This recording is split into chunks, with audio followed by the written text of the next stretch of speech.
Hi everybody, it's HonkaiStarRail time. It's Thursday. It's Thursday. How's everybody doing? How are you doing this afternoon? Or this morning or this evening? Sorry I'm crinkling. I got some haichu. I'm gonna eat it. But we're gonna do some companion missions today. I accidentally walked into Yukong's twice. So I already saved her daughter from the abominations after the crash. Because I saw Welt in the area where I was doing something, and I talked to him, and I started the quest. And then when I was looking for the other quest that I was, following, I accidentally walked into that battle. So I'm really sorry. I didn't. The first couple minutes are gone. Lost the time. But at the very least, we do have the rest of the quest. Let me adjust my party real quick. I don't know if I talked about this last time. I did get imbibed or Lune. Don Hung. It took 75 pulls. And I got those rest of those pulls from playing the event, so I also finished the event. I'm sorry. I did it, right? Yeah.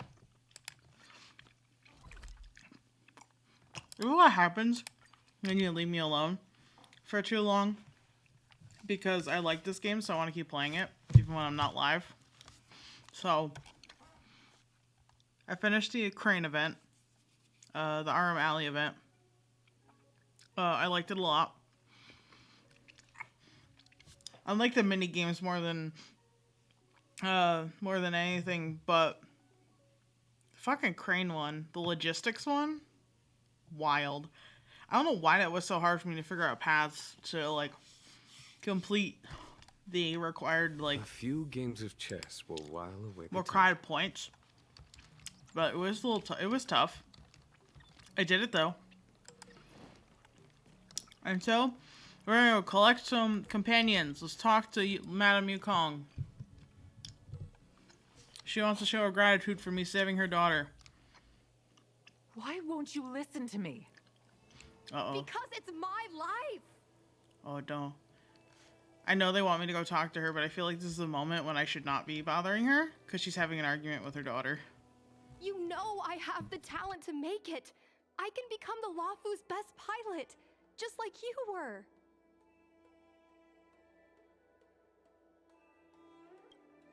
Talent?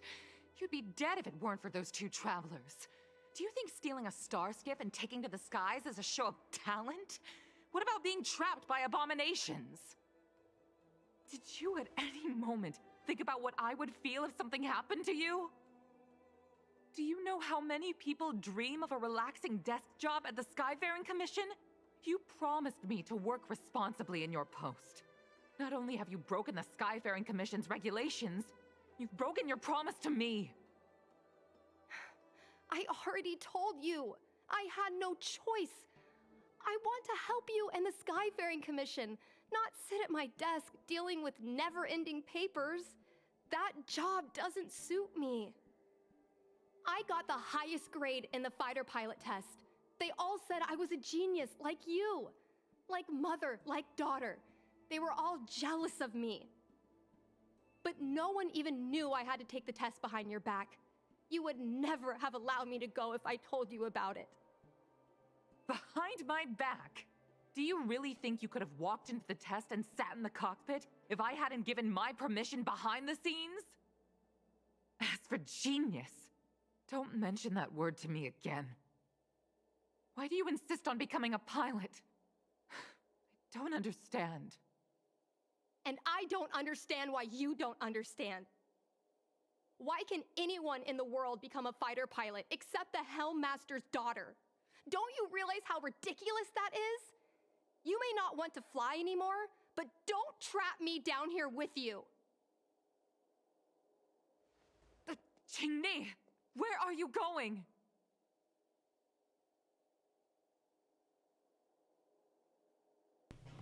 Sounds like she's a little upset. I'm sorry you had to witness this. Nah, it's okay. Apologies, Madame Yukong. We should have given you some time. Yeah. Why do we stand there and watch it, Well? Come on, Grandpa. What the fuck? Yes, apologies. On the contrary, I apologize for allowing my own personal matters to encroach on your time. We don't intend to pry into private business, Helmmaster Yukong.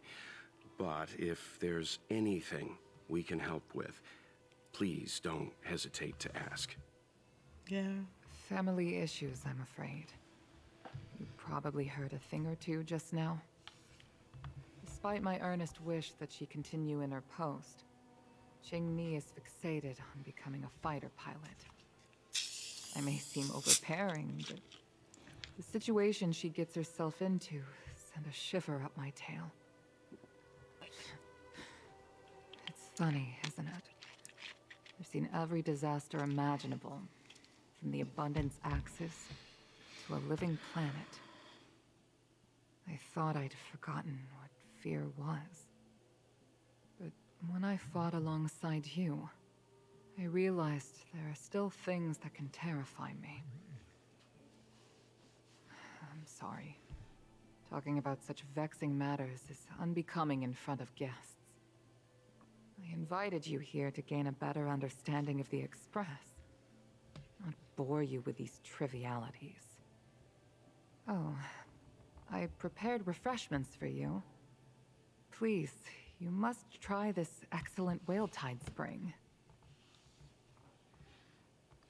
You know, things think after a great start. Everyone enjoyed their meeting with Yukong. Please accept these gifts as thanks for saving my daughter. I'd heard that the Nameless had traversed the Starry Sea, but I wasn't prepared for how much I could learn from you.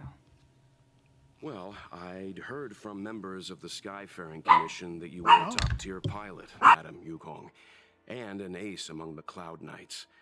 Now that I've seen you in action, I know the rumors were true. I hope to witness your flying ability for myself one day. We'll head off now. The Commission must be busy. I look forward to our next meeting, Madam Yukong.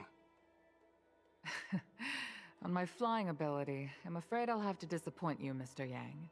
The sky no longer suits me.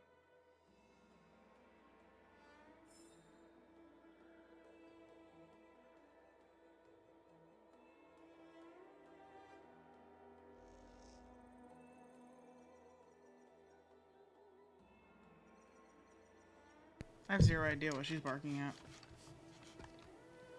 Ooh, a readable? That I did not collect? Dang. Miss. Thank you.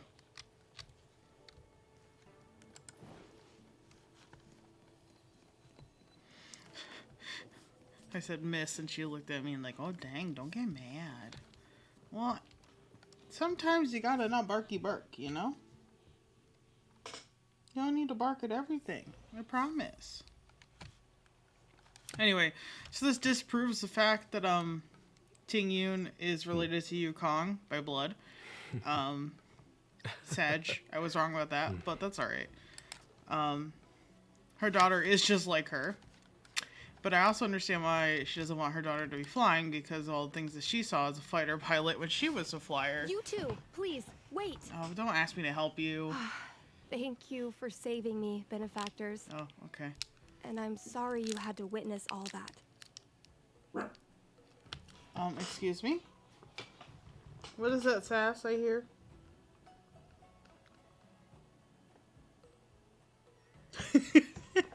Speaking of unruly daughters, my dog daughter, my dogter. I understand it's a parent-child relationship. You shouldn't have talked to your mother like that. I understand. So you've experienced it yourself, benefactor. That's great.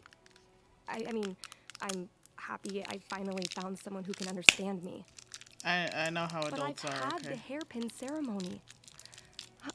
I'm an adult now. I have the right to pursue my dreams. Mom still insists on sheltering me under her wing, as if I can't even stay alive without her. Miss Chingni. These are family matters. I'm not sure it's my place to comment. However, in my personal experience, becoming a parent often means we become obstinate. To erode a rock, one must be patient and persistent, like water. What I mean to say is, instead of trying to prove yourself suddenly, perhaps you could demonstrate your ability to look after yourself methodically, over time. Don't you think, Miss Chingni?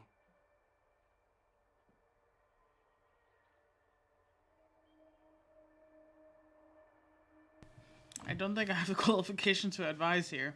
When it comes to family stuff, I leave it to Mr. Yang. Yes, always leave it to Mr. Yang.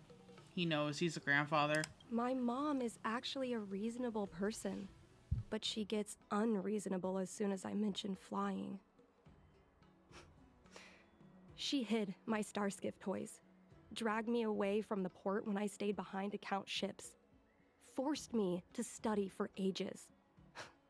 I did everything I could to work my way into the Skyfaring Commission. But she used her authority to assign me a desk job. Every time I walk along Starwatcher Avenue and look up at those ships flying freely across the sky, I feel empty inside.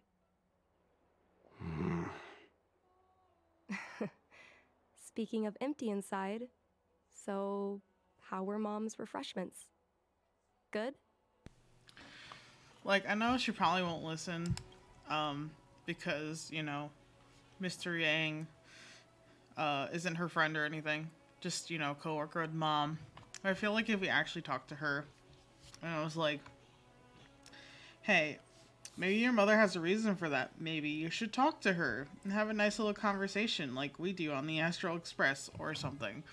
I don't know. Because I feel like a lot of this parent-child argument comes from the fact that the parent never explains why they don't want them to do things.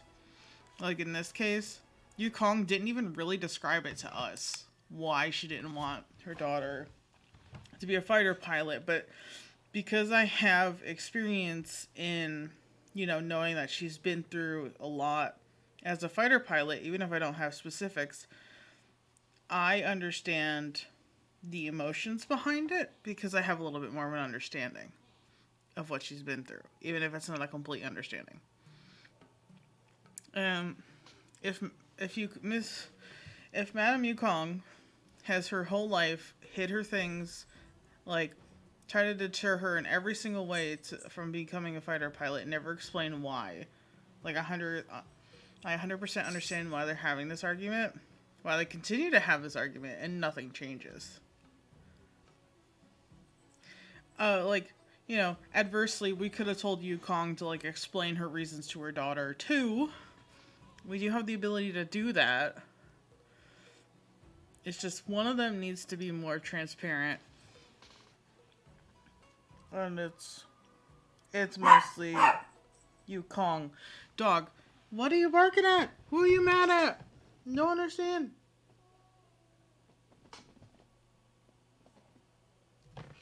Nobody understands her. She just got this blank stare and she's wagging her tail at me. I don't get it. Anyway, yeah, I think Madame Yukong needs to be... Well, it's too late to go back and stop her from, like, hiding all the toys and everything, but, like... Since, you know, her daughter's an adult now, I think it's time for Yukong to have an adult conversation with her daughter about her reasons for trying to deter her from being a fighter pilot. Yes, the aroma was incredible. Help yourself. I'm sure there's some leftovers. Yes, the aroma was incredible. I've been so angry today I forgot to eat anything.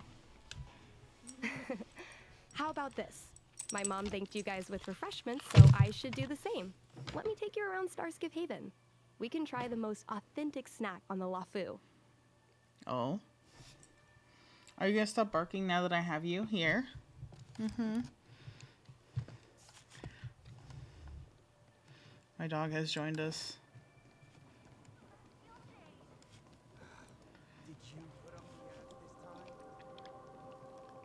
Vending machine snacks. Yes, authentic. We're here. The thing about the most authentic snack on the Cienjolafu is it's a drink, and it's inside this vending machine. Is it a mung bean soda? Wow, the full 5-star treatment. Tea again. I got enough in the Palace of Astrum. Wow, the full 5-star treatment. I'm sorry. I'm afraid I don't have the money for anything fancy. Here, mung bean soda. 1 can each. This thing has a bit of a unique flavor, but I love it. I knew it was Let me mung try. bean soda. A nostalgic experience. Oh, No, Oh. this... how is it? Bearable? Lola, you skipped the text by sitting on my keyboard. Delicious, simply delicious. Rich, anyone have a book? Are you sure not angry at us for rescuing us? I think mung bean soda would be interesting. Mung bean, because I've had mung bean noodles, and they're pretty okay. They're kind of tasteless. They're kind of just, bean flavored. Whoa! I've never met a traveler who could down a mung bean soda like that. I'm special. But I guess not everyone can accept what I like. Just like flying. Girl, have a conversation Well, with your don't ma. force yourself. Let's go somewhere else. Ooh, I know a really great place in Starskiff Haven to Starskiff watch. I'm sure you do. Alright. Hi, miss. Okay, over there. Celestial Jade. Yes, dog.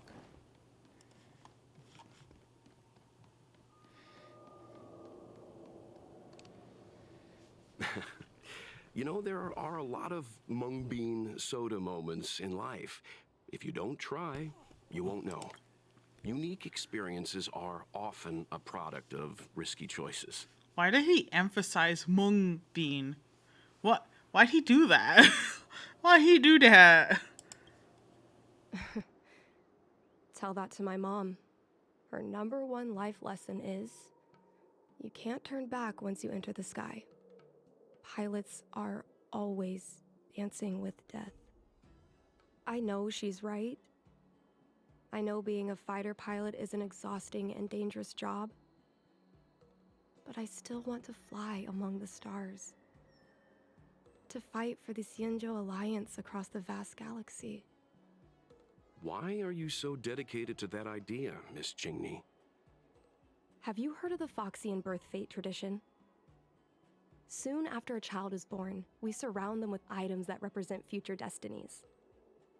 If the child reaches for a jade abacus, then they'll grow up to be a diviner. If they reach for a sword, then they'll grow up to be a famous warrior. And if they reach for a toy star skiff,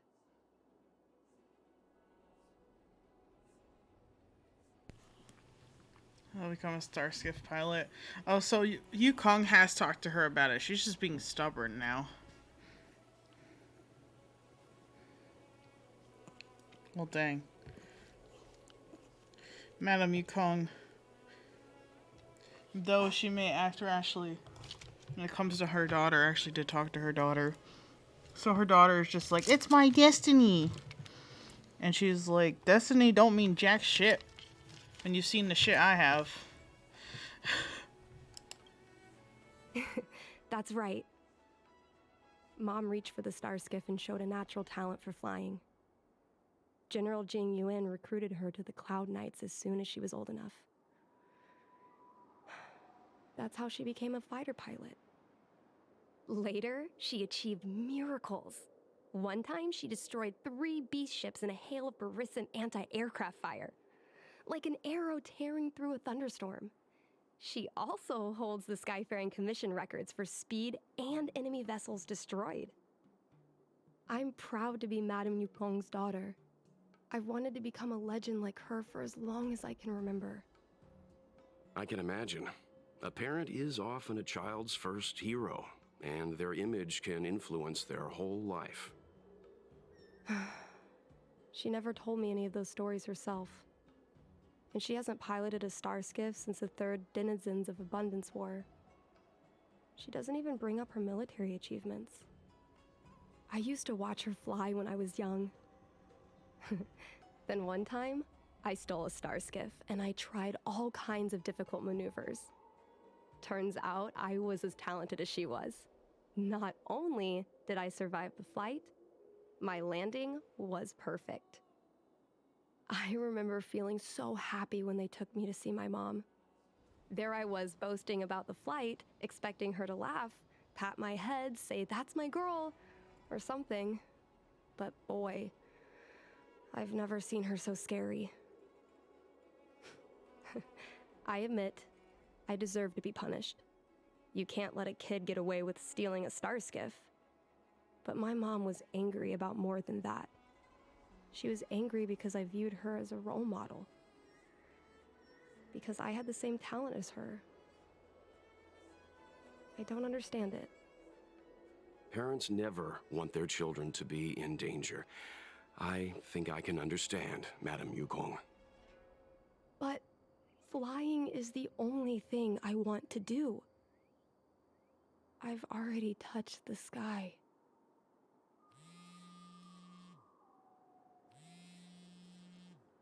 Genie receives a message. She It's Mom's frowns as she reads secretary, it. Miss Sequay. She just sent me a message. Mom lost one of her trinkets in Stargazer Navalia when she came to save me. Miss Sequay suggested I find the trinket and return it to Mom. Said it might help me get back in her good books. In Stargazer Navalia? Let's go with you and have a look. Is it really okay to bother you two again? I think it'd be safer if we went with you.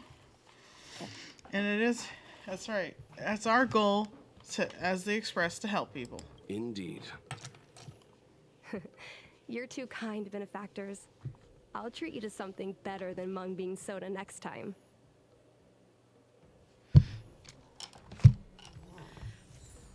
Genie's memories. Ooh. Okay. That's it over there. Is that... No, this one looks like it's the shortest route. That's how laziness works. Find the shortest route and take it. My dog.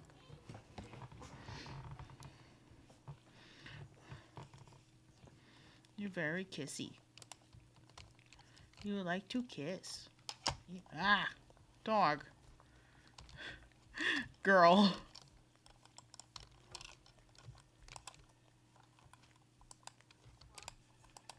What?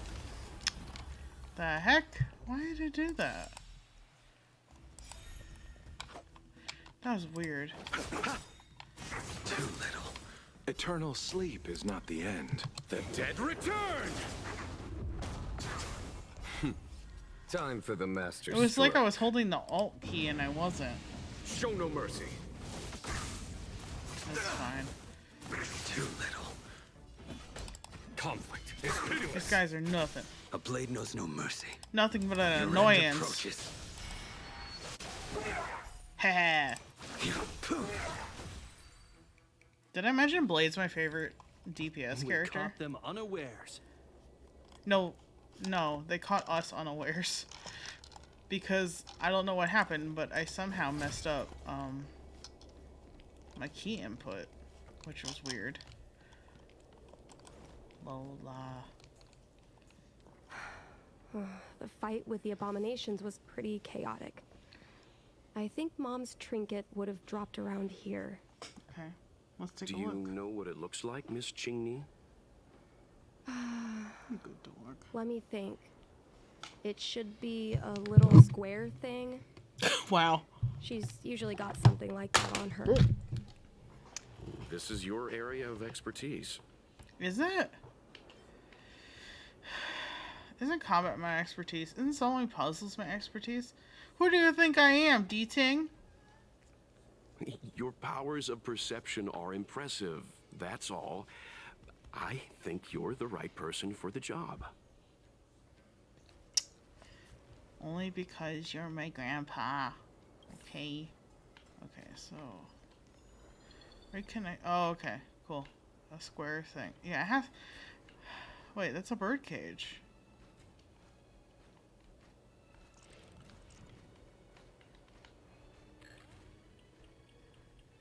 bird cage. Huh. That reminds me. Have you guys heard of the birds that live in the Everhunt Plains? They have beautiful feathers, but you can't domesticate them. They don't live long if you lock them in a cage. Oh, Makes I didn't know sense. that. How could a bird that's known the sky live in a cage? Oh my god, can you stop teenage angsting on me? We get it. You don't like your mom's rules, okay? It was definitely not your mom's. Come on, are you kidding? It's a trinket, remember? You think my mom would carry this with her? It's a beautiful vase, though. What an intricate pattern. Isn't that the divine beast fortune pattern? You're so smart, Mr. Yang. Well, I only recently found out about it. He thinks it's neat. A devastator glaive? Is this from the battle? I didn't mean to do that, okay?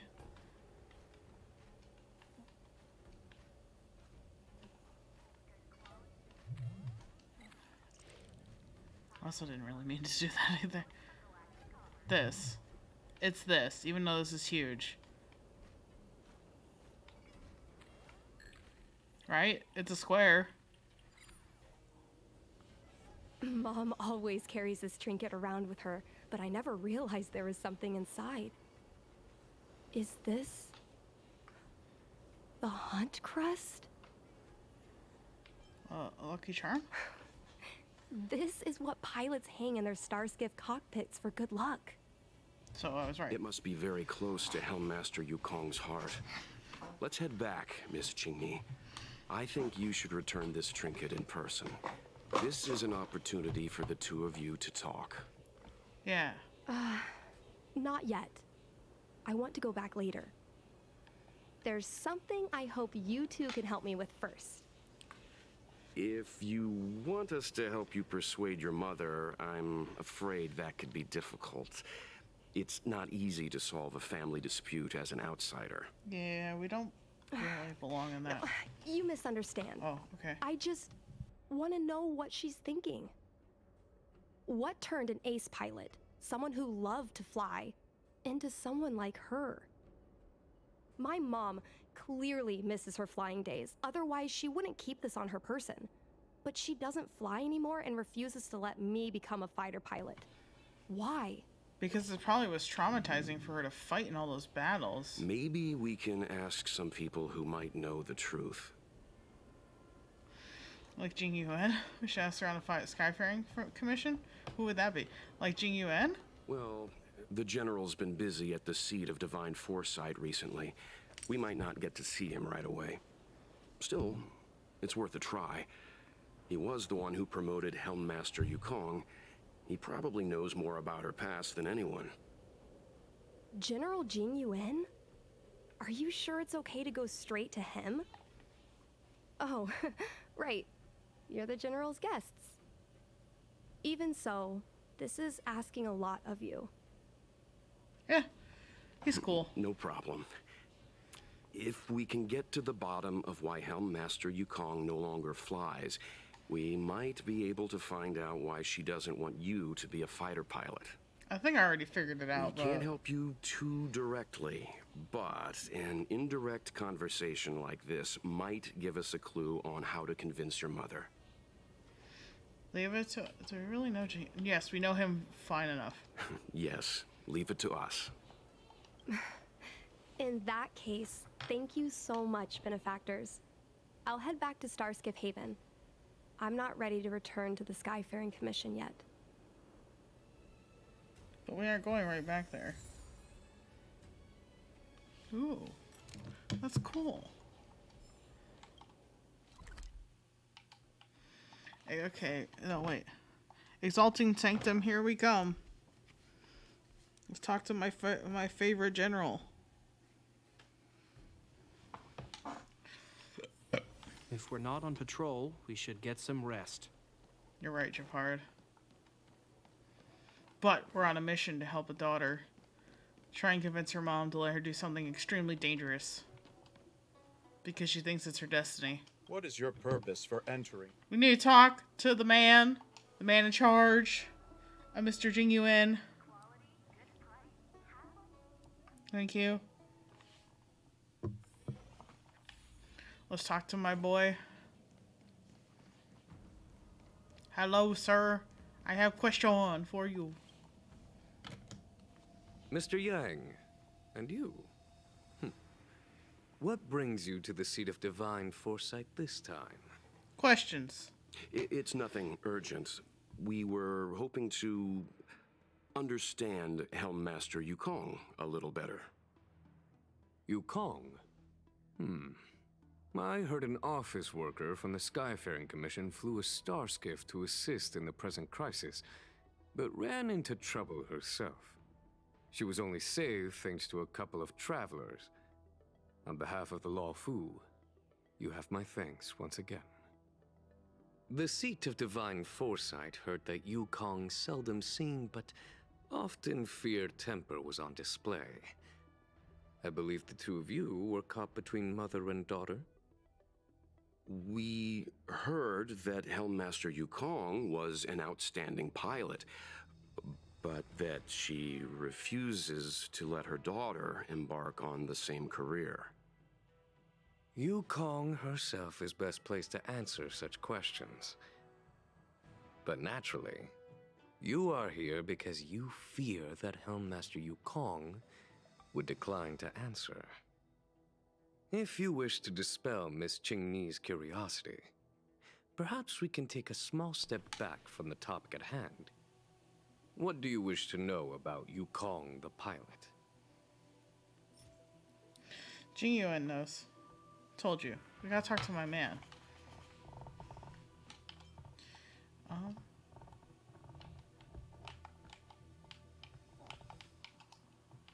Why is it doing that? Okay. This is a divine object from the Rainbow Arbiter. Yes, sir. Where did you find this? It was left in Stargazer Navalia. This is inside a trinket that belonged to Yukong. This object has been stored inside Helmmaster Yukong's personal trinket all along. Miss Qingni lent it to us. She thought it might be a way to find out more about Yukong's past and why she no longer flies.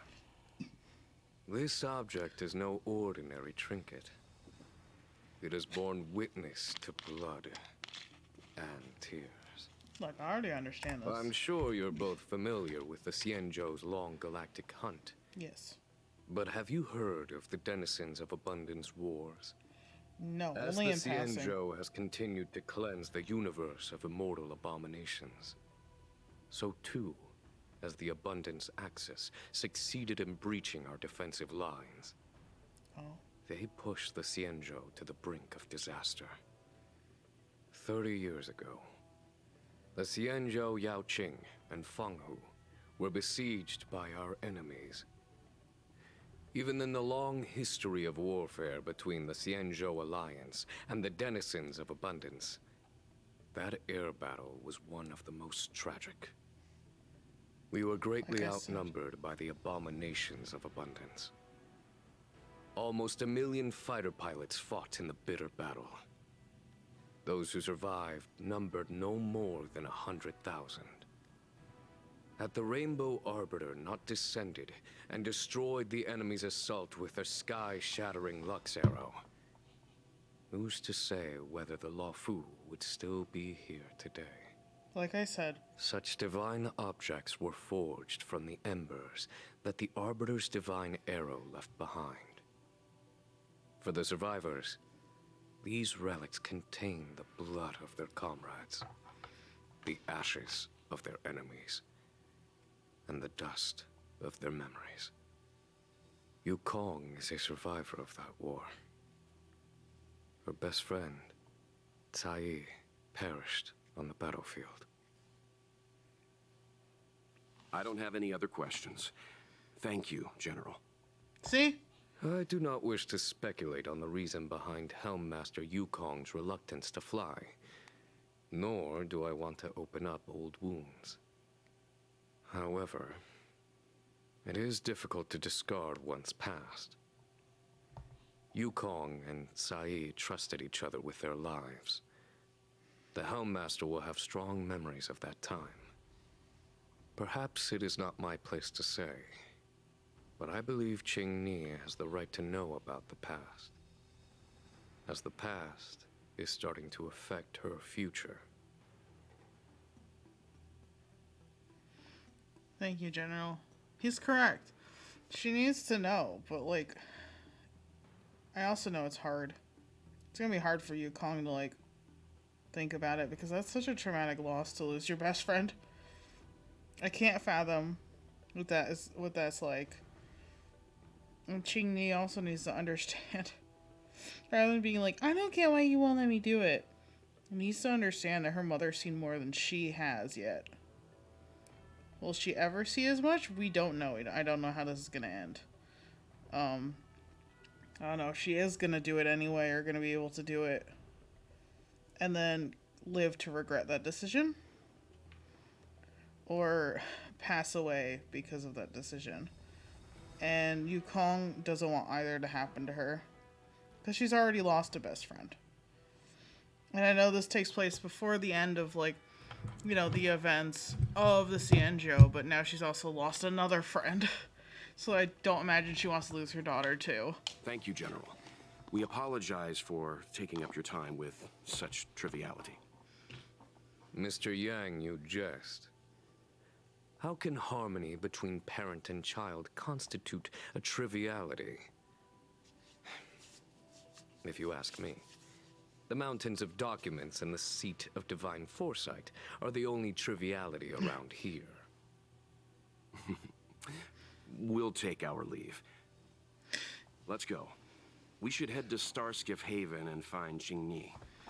My man doesn't want to work. He said, please distract me. Please, let me help you. Anything to get out of this fucking paperwork, please.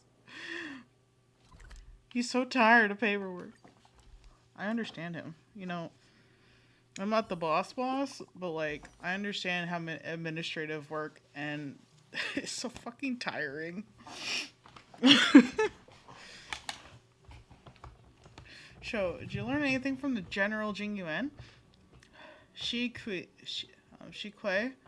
said, Mom's busy, so I'm headed back to the Skyfaring Commission. He mentioned, do you know Acai? He mentioned Acai. I want to ask my Skyfaring Commission colleagues as much as I can. Don't know how to start. I actually guess there would be some connection. It's hard to explain over text. Let's meet up. Alright, see you in a bit. So, maybe she has heard something. Alright, cool. That was awful. Why did I do that? It made me dizzy doing that. Yeah, Japard, punch that door. Anyway. What's up, girly? You're here. My mom isn't in a great mood. She went for a walk. I can't, imagine why. She skipped work? My mom isn't the irresponsible type. She only skips work if she's managed to delegate everything. You two are very similar. Well, we do both like to take a walk after a fight. The only difference is that I come to this side of Starskiff Haven and she heads to the other. That way, we don't bump into each other.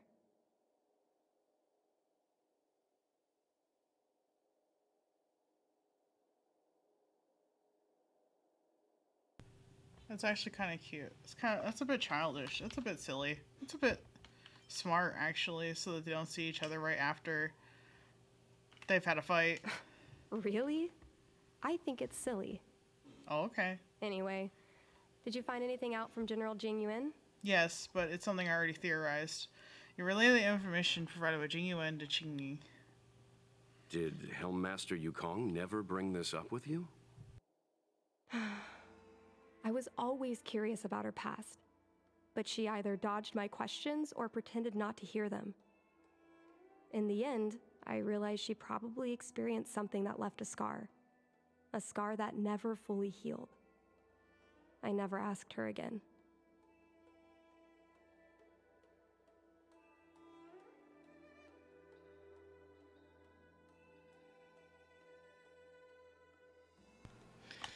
She was afraid of you ending up like her friend. Even a flying ace can get in trouble. Yes. Yukong doesn't want you to feel the pressure of her name. Besides, reputation and talent count for something, but you need luck on the battlefield. So she doesn't want me to fly because she remembers the pain of losing her friend. And she thinks that my talent makes it more likely that she'll lose me in the same way? I can't guarantee that's what she's thinking, Miss Qingni. You should talk with her yourself. You're right, Mr. Yang. But I still have something else to check first. This pass that General Jing Yuan mentioned is probably archived in the Palace of Astrum.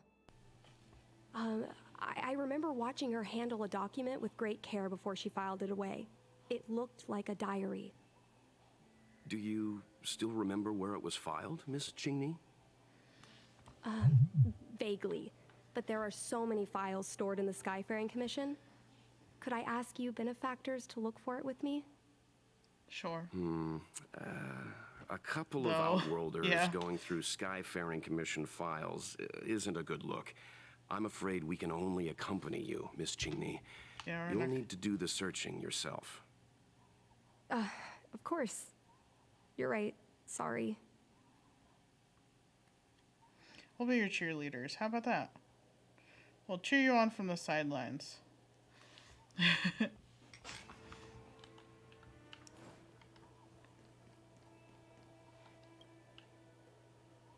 Oh, okay, so not that.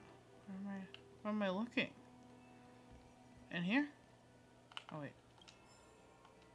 Here?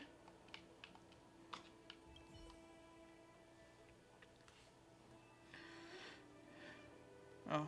Mr. Yang Ming is a stickler for rules. I don't want to annoy him. Let's go to a different device. Okay, so it is the... She's standing right there. I love work. I love overtime.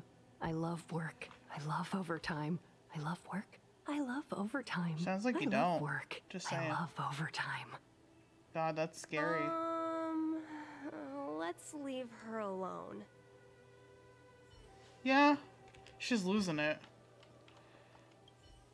What about this one? It seems like this device is handling some important procedures. Let's leave it alone. Okay, but which one am I going to use then? Not hers. Yours? Yo, can I help you? I know what it looks like, but I'm using Celestial Jade to improve the algorithm. I'm working, I swear. Oh, no. Sorry. We'll get going.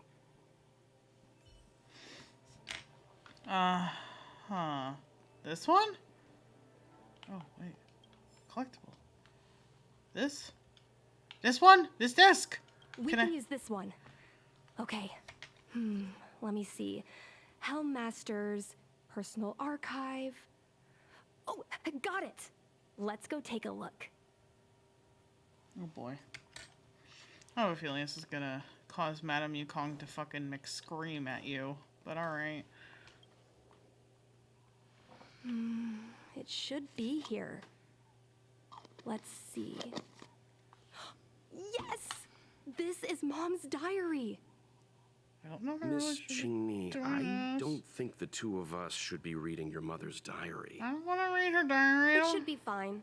This is from decades ago. For you travelers, that's more than half a lifespan.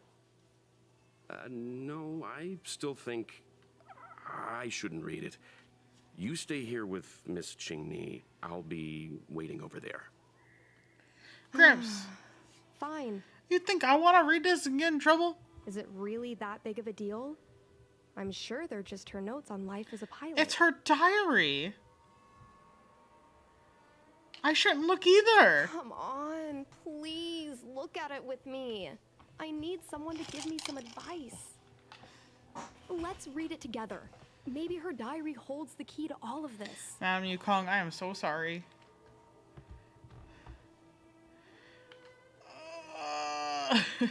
Your daughter's making me read this. Your daughter's making me read your personal thoughts and feelings from when you were younger. Can't believe this shit. Sai, we're going to be partners. We've known each other for so long, but when we first knew each other racing starships illegally in the city, we were rivals. Now that we were asked to work together and have each other's back, I'm not really used to it. Naturally, I'm not used to having to look after someone who lost against me, but an order's an order. I really look forward to flying with you.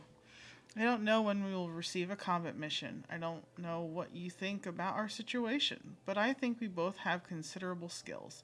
And having to sit still and not fight enemies in the front line is stifling. Those denizens of abundance often raid the border, and occasionally there are reports of them harming innocent planets. Every time I hear these newses, why does that sound wrong?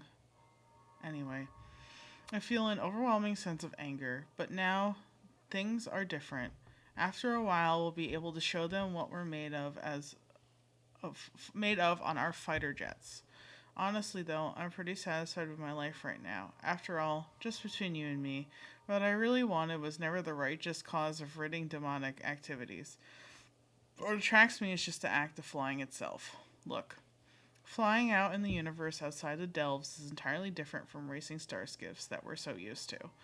There's nothing to anchor us in space. There's not even a distinction between up and down. Our fighter jets would be hung in space by their lonesome selves, like ships sailing in the middle of the ocean. By then, there's no one else you can rely on but your own skills and your jet. Some may call this feeling lonely, but I prefer to call it freedom. To me, to fly in space is already good enough, and if I can share this sweet freedom with you, then that's even better.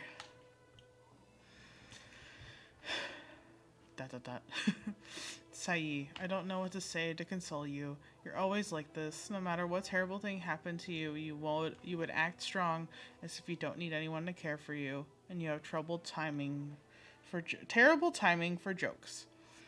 We have been together for over 100 years, and I think we understand each other very well. You once said that if something is unpleasant for me, it would be uncomfortable for you. I actually feel the same way too. Right now my heart feels like it's being gouged out with a blunt, rusted knife. I can't imagine the amount of hurt and pain you're going through. It's funny. I've never shown Guang Yuan my good side. Every time you leave me alone to go on a mission with him, I feel uncomfortable. Especially when I see you two flirting and getting along as if you're inseparable. I can't help but want to glare at him with disdain. But Guang Yuan is a good person. No matter how rude I was to him, he was always kind to me. Thinking back on it now, I realize I'm just really bad at appreciating people. He's really amazing. He managed to hold off several dozen enemy ships with only 2 people. This isn't something that can be done with just courage and resolve. It also requires exceptional skill and extraordinary talent. I can imagine what it was like in his final moments, how his annoyingly handsome face must have shown such determination and focus. I guess that's why you fell in love with him in the first place. I can imagine how proud he must have felt in that moment. He must have had no fear or hopelessness, only pride. So you shouldn't be sad. You should be proud of him. We all should. Yo, bestie. The love of your life has died. I'm very sorry. I don't know how to console you. But let me write this poetic thing about your partner.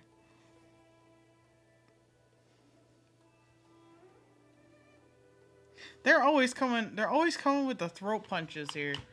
Not fucking break my neck with these emotions. Sai, I've been having a lot of negative emotions recently that I cannot express to other fighters on the front line. Since you're recuperating in the rear, I'll just dump them on you. Although it seems I'm a bit slow to say such words now, it was only recently that I realized that I actually am in the midst of such a cruel war. Space combat is different from ground combat. Although both involve life and death in an instant, it's rare to see several severed limbs and broken bodies in space, which led me to misjudge the brutality of this war. It wasn't until recently, as the situation on the front lines worsened, that the bloody reality, gently put but indisputably presented itself before me. Someone might sit beside you for a meal today and be missing in action tomorrow. A new soldier earning praise and honor today might disappear the next. The captain I fought with today might not be found tomorrow. The ground troops that exchanged encouragement with me today might be eliminated the next. At this point, I'm wary of building personal connections with anyone here. Perhaps that person would perish, or I might perish, or we might both perish in a day to come. I thought I have experience enough to feel numb, but bad news kept coming in waves every single day. However, I don't regret this at all. Whenever the pain comes, the feeling that becoming a fighter pilot is the best choice I have made in my life will follow. If I weren't a fighter pilot, I can only endure this pain in silence. But I am one. I can fly. I can fight, and I can attempt to destroy the source of my pain. Since I am a fighter pilot, I still have things that I can do. Realities that I can change. P.S. Don't use the names Guangyan Yuan came up with. They're terrible. Choosing a name is a big decision for the child has to bear with it for a lifetime. Use my suggestion instead. It's something I picked after diligently going through several collections of worthy poetry.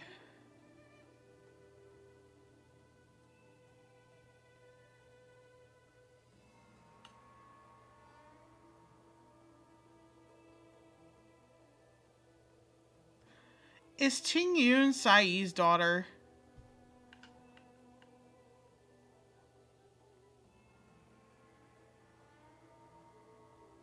Is that why she's in Yukong's character art? Or is Qing Ni her daughter that she just took on?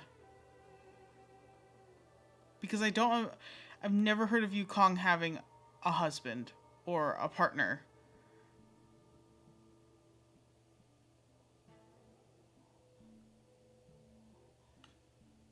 Oh, fuck me. Fuck. For real? Okay, let me just keep reading.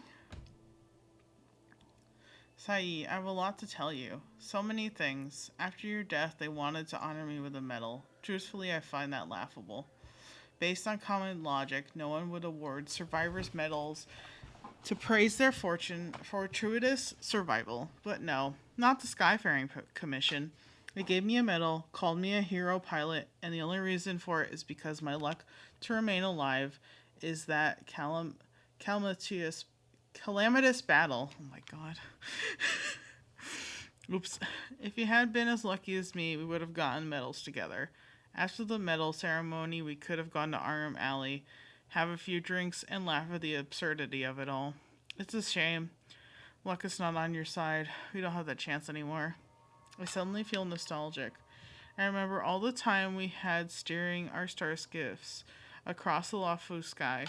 We were so carefree, there were no threats to our lives, and we didn't have to bear the calling of the hunt. The entirety of the sky within the delve was ours, yours and mine. Above us was the delve's flashing dome ceiling, and below us were the bustling lights of 10,000 homes. Oh, and behind us, the Realm-Keeping Commission officers who just won't stop chasing us. That was a time of, insignificance. Oh boy. I wish we could stay in that time forever. Because didn't she say that Ting Yun had been by her side for 30 years?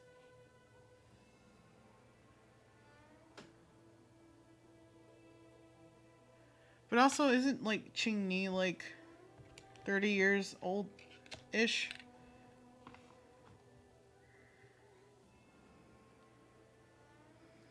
I know she was like, it's from forever ago, but, like...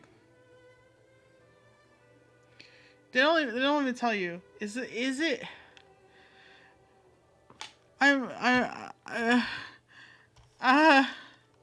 Explain.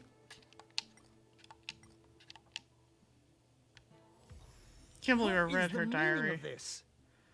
The Helm Master's daughter bringing Outworlders in to sneak around?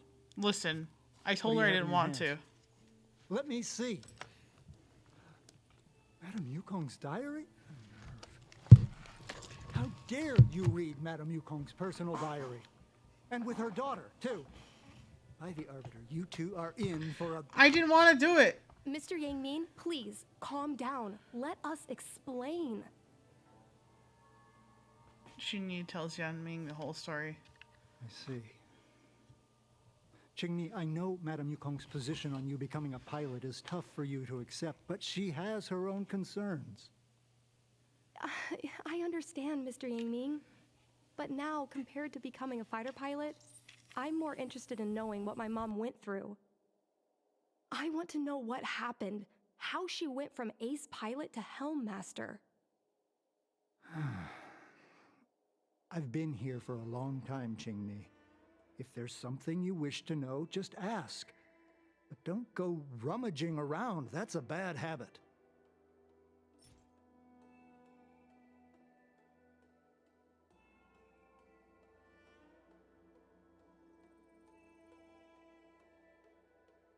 Oh, now I got options. Well, at least he'll talk to us, I guess, now that he knows the situation.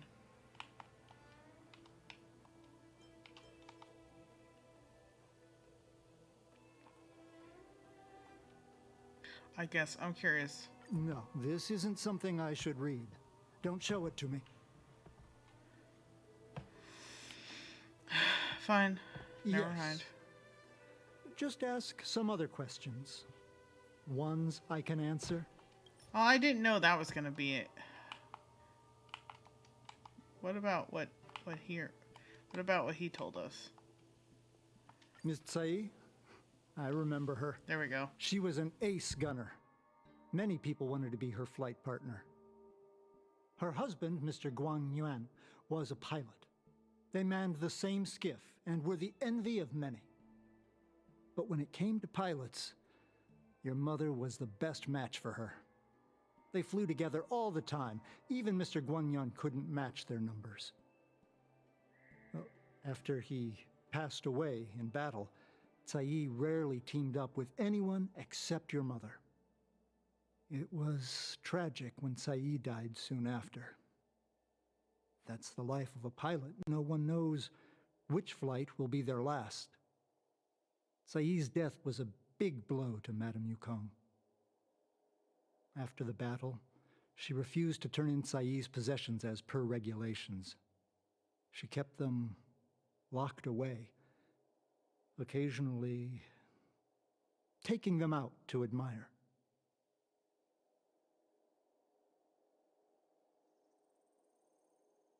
I didn't think you'd know this many details, Mr. Yanming. Why did you pay so much attention? Like, it's something that's peculiar, especially if it's somebody that you're working with, for you to, like, know these details, that you would pick up on it because it's interesting. Nonsense. As a Xianzhou native, I've lived long enough to remember more than the Foxian pilots could ever hope for. Okay. In the end, all the ace pilots perished. The only thing I can do is to remember them and ensure they are not forgotten too soon. Where are Miss Tsai's possessions stored? Thanks for telling us all this, Mr. Yangming. You're welcome. I know this is important to you. I suppose you're going to go through Madame Yukong's office desk next. I can understand your position, Qingni. I'll take my leave and pretend I didn't see anything. After all, it's an unwritten rule that subordinates should be absent when their superior's privacy is exposed. Don't let her do it. She's gonna Please make me don't tell do your it mother too. that you saw me today. Got it. I don't wanna go through her stuff. That's so rude. Thank you, Mr. Yangming. Hurry. Madame Yukong will be back soon. This girl gonna make me... Mr. Yang fucking fucked off and left me with her. So I could get in trouble. Grandpa, please. My mom keeps lots of stuff in her desk. Let's have a look. There's nothing here. There's no... Yeah, this desk has space to put stuff. That's the selling point of this desk. Super simplistic design with super spacious hidden compartments. Lots of office staff use this desk. There are hidden compartments on the left, right, and under the desktop. Which one should we check first? Maybe under the desktop? Got it. This looks similar to Mom's diary. But it looks like it belonged to Miss Tsai. Well, apparently I'm good at guessing.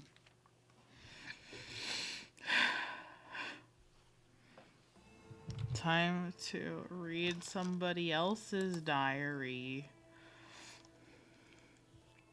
Yukong, I'm happy to have a chance to fight side by side with you. When the pair assignment was sent out, I was so nervous that I didn't dare open it and check, fearing that we wouldn't be paired up. And it's not like I can't bear to part with you, but I was worried to leave you with the others with your fiery temperament. When you actually get to the battlefield, don't act reckless like you do now, always charging in with hot-headedness. Before taking action, think more about the consequences. But it's okay. I don't want to talk about this anymore, or you'll accuse me of nagging like an old crone again. In any case, we need to work together, using our individual strengths to create our own legends in the vast sky. I look forward to fighting in the vast skies with you, so much that I'm finding it hard to fall asleep. Aw. They're besties. They're besties, Lola. Yeah. My husband was the one who died, but you're crying. But you're crying more than I am. After so many years of fighting, you're still so emotional. I'm envious. Being a fighter pilot has always been a harrowing decision. Since we chose this path, we have to be mentally prepared. What's important is not whether we can survive by luck, but whether we can live up to the value of a pilot's life. Guang Yuan and his partner managed to keep an entire Borenson fleet at bay. They were heroes. To me, that's enough. I've heard it said the greatest happiness in life is being able to choose how you die. From this perspective, to fight for the Xianzhou Alliance, no, for the people of the entire cosmos. To die on a battlefield after a lifetime of military service, Guang Yuan is probably happy. Of course, you better not have this kind of happiness. Just live another 200 years, behave, and then die of old age for me. Yukong, it's been a long time. I'm still on my maternity leave in the rear. Everything is fine. With the stalemate happening right now, you must be very busy. But when you have a chance, please take a moment to write an exchange diary entry for me so that I can know you are still safe. And also, I have a mountain of things I want to talk to you about. Firstly, an announcement. I've already decided on a name for our child. Guang Yuan has talked about this before. If it's a boy, name him Dragon. If it's a girl, name her Phoenix. But this man's literary sense is as good as the monkeys in the Everhunt Plains. No matter how much we should prioritize the wishes of my late husband, I cannot let his wants ruin my child's life. No! I was right. It's Qingni. It's not Tingyun. Her child was Qingni. Yukong adopted her friend's child. That's why she's so worried about her. That's why nobody really questions that she's a fighter pilot. Because not only Yukong, but her biological parents. You know what this means, Lola? She's like, what the fuck? Why are you getting so emotional? I don't understand. I'm a dog. I'm sorry. I'm sorry. I'm scaring you. So after much pondering, I've decided to go with your suggestion and name her Qingni. The colors of dawn. The moonlit camp opens to a garden of archery. Frosty banners brush the colors of dawn. How rare. You made the time and effort to look through poems and allegories. I thought you only cared about fighter jets. Don't miss me too much. After taking a few months of break and settling Qingni down, I'll be back in action ASAP. Qingni is still so young and I need to leave her to fight a war. How should I say this? I'm such an irresponsible mother. I'm well aware. The situation on the front line doesn't look so good. The Boriston keeps breaking our ranks, and all media outlets are trying to control the spread of panic and fear, but the Luofu is shrouded with a veil of uneasiness. However, I believe the Xianzhou Alliance will win. I believe that warriors like you and me will repair those denizens of abundance to whence they came. I look forward to fighting beside you once more. Yukong, we will be heading towards the cruel battlefield tomorrow, so tonight there are many things I must entrust to you. This may be somewhat ominous, but there's no help for it. Who made it so there'd never be entrusted these things to each other before? Who made it so that we've never entrusted those things to each other before? If you lived and I didn't, please take care of Jingni like you would your own daughter. I know you will. I will entrust you with all my savings. Please use that for living expenses for Jingni. No matter what kind of person Jingni wants to become, please support her fully. Merchant, poet, street performer, anything except a jet fighter. It's not just you, Kong. Your mom didn't want you to be a jet fighter. Both your moms didn't want you to be a jet fighter. Fuck. Please allow me to make a vow with you. Do not let Qingni become a jet fighter. When we enlist, you wrote in this diary, our fighter jets would be hung in space by their lonesome selves like ships sailing in the middle of the ocean. Some may call this feeling lonely, but I prefer to call it freedom. I really love this segment because I thought the same. But that's enough. Loneliness or freedom, you've already tasted it all. Promise me, don't let the child touch the sky. So, I was adopted? And this Miss Sai was my real mother? I suppose I've always had a feeling. But now I know the truth. I feel like I'm dreaming. I don't know what to tell you. You shouldn't have been. Don't let that child touch the sky. Is this why Mom refuses to let me become a fighter pilot? Yes, because both your mothers understand the danger. I kind of guessed something similar myself. When I was little, I asked my mom where my dad was. She said I was grown from the Star Skiff assembly line at Stargazer Navalia. I thought she was just a bad liar. I even thought she meant I'd inherited her talent with star skiffs. I feel a lot closer to Mom after reading this diary. Even if we're not connected by blood. I understand her a lot more now. Can you come with me one more time? I want to have a proper chat with Mom. No problem. But this is a family matter. Can we really convince her? No problem. Yes. Thank you. Girl, I can't believe you made me snoop around your mom's stuff. And then when we find out the devastating truth, you don't even give me a minute to cry. You know, make me go with you, talk to your mom, and make her fucking cry in front of me so that I cry in front of her. And then we're both crying. And then you're crying, so the three of us are crying. And then Mr. Yang is there watching us, not sure what the fuck to do, because he didn't read any of it. And now he's just there, a man, unsure of why three people are crying. Grandpa, You're all why? done? Did it go smoothly? No. We got caught. You tell Walt everything that just happened. Of course I did. I see. Let's find Helmmaster Yukong. We'll accompany you. We're here to help, but she and I really shouldn't interject when you're conversing with your mother. It's okay. I understand. Just having you stand next to me is already a great help, benefactors. At this point, you should just be, you know, kissing my feet for doing all these things and snooping through your mother's shit. Because I didn't want to do it. Down, she usually goes to take in a view of the Jade Gate. Oh, She should right still there. be there. Let's go find her. Yeah, she's right there in front of us. Yukong, I am sorry. Mom? Qingni, why are Mr. Yang and they here too?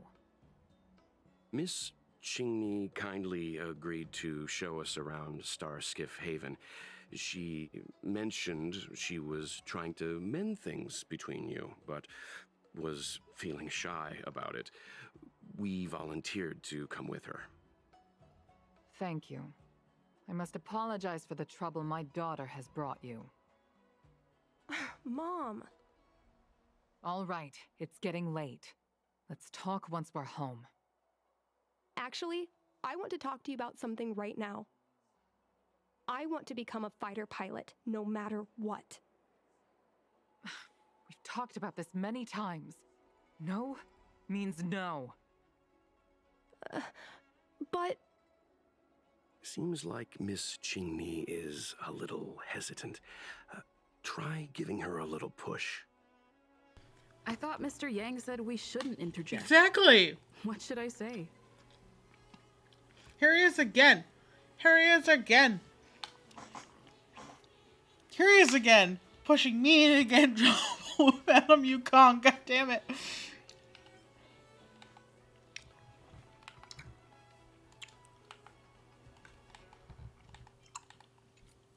Wait. What'd I do? Oh, I got out of the whole thing. Okay. Cool. Mom? Qingni. Miss? Thank you. All right. Actually, I want to become a fighter pilot. We've talked about this. Seems like Miss... I thought Mr. Yang said we shouldn't interject. What should I say? Mr. Yang throwing us under the bus again. Alright, here.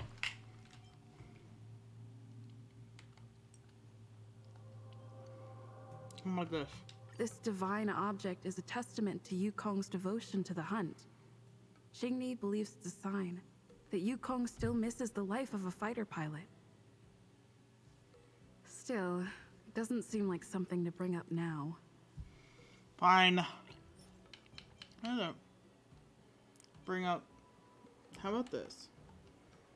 It's clear that Yukong suffered greatly after that terrible war. Is that why she doesn't want Qingni to be a fighter pilot? Part of it. Doesn't... I guess I'm gonna have to bring this up. Is that Sai's diary?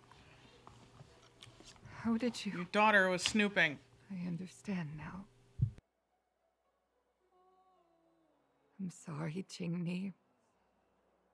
I cannot support your dream because I made a promise to someone else. I don't expect to gain your forgiveness. I just hope you can understand my reason. Mom, what are you talking about? I'm your daughter. Our bond is bigger than forgiveness and reason. I'll listen to anything you have to say. Just like you, I once longed for the sky. I know what it feels like to fly through infinite space, to be surrounded by the vast expanse of nothingness, with unimaginable splendors looming in the distance, to float like a single leaf in the fathomless stellar sea. Some called it loneliness, but we called it freedom. Sai was like that too. We were friends since childhood. We flew star skiffs everywhere, causing trouble until the knights caught us and dragged us before General Jingyuan. We soon became the most elite fighter pilots of the Skyfaring Commission. It wasn't an easy life. You could even say it was a cruel one. You never knew if the friend next to you would make it back alive. Of course, the same could be said of yourself. But those are my best memories. We would strike out into the sky, repelling demons and upholding justice. The blood we shed bore witness to it all. The life of a Foxian is short and fleeting. Surely we should dedicate ourselves to such glorious aims. System space all clear today. Great weather for flying. We're engaging the main Borison fleet this time. Don't get too excited. Huh? Sounds like maternity leave knocked the wind out of your sails. Feeling rusty? Oh, shut it. I think you're just excited because you haven't flown with me for so long. Did you miss me? Of course I missed you. The galaxy felt smaller without you in my cockpit. Say, Sai, really didn't think you'd come back. Do you really like flying star skiffs that much? You bet. Sure, it's exhausting, dangerous, low paid. Plus, you only get back to the Luofu a few times a year. But given the choice, I'd always pick this. I guess I already touched the sky. The mind is mysterious. I've lived for more than 200 years. Forgotten nearly every conversation I've ever had. But I still remember us shooting the breeze that day. It's crystal clear. It was the last time I spoke to Sai.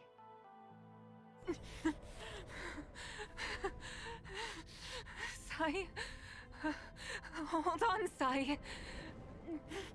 Sai, open your eyes. Sai? Thank you. Yukong. I've had a good life. But please, don't let Jingyi walk the same path.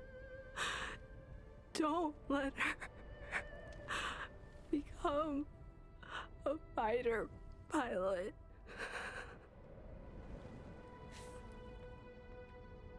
Sai, she's your daughter. You'll be able to tell her yourself, do you hear? The rescue's almost here. Stay with me. Jingni is waiting for you.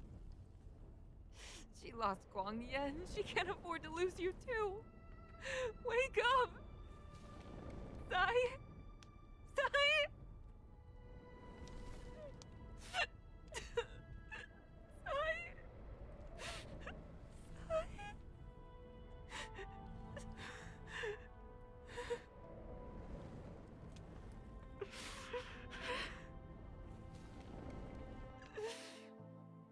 When I climbed out of the burning carcass of the star skiff, I looked up into a clear sky, pure and seemingly unadorned by the atmosphere that arced far above us.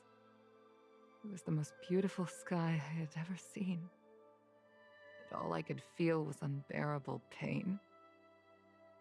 I sunk to the ground and gazed up helplessly. In my dream, that was the day I died. Mom, this is the first time I've heard you talk about this. But I'm not a little girl anymore. The road of a fighter pilot is a cruel one. I know that now. But I won't hide from it. I'm not afraid to walk the same road as her.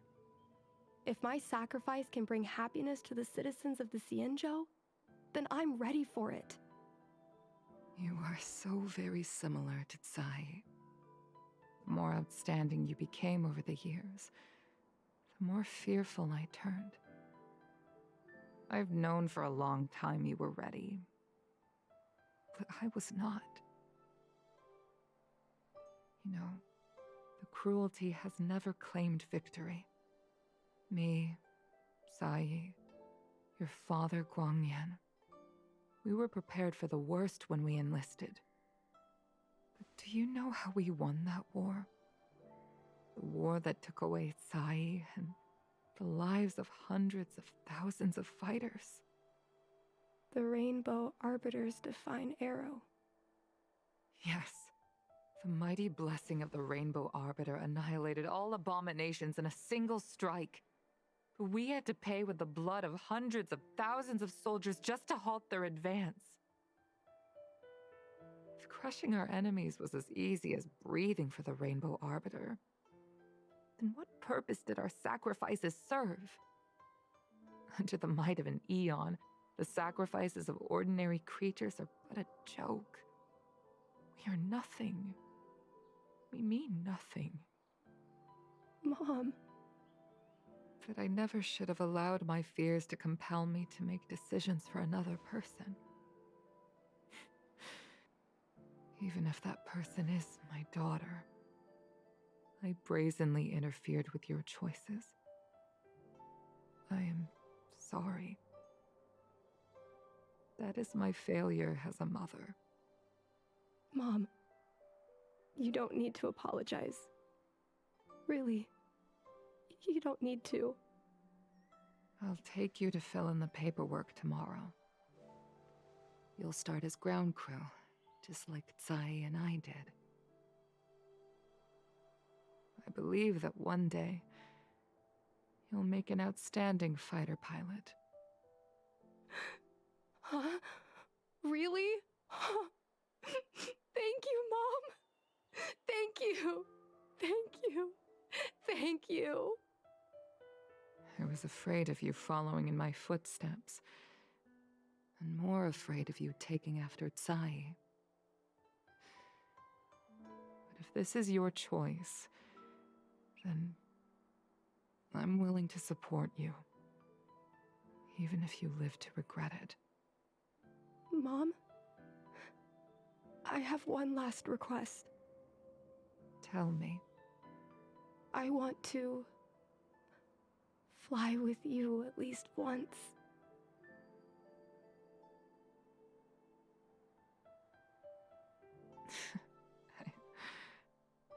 I'm afraid I can't.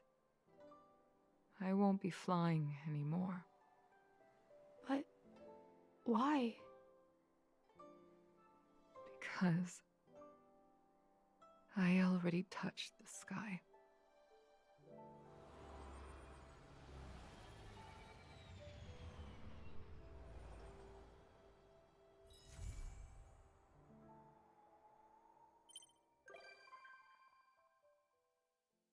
I'm just sad now.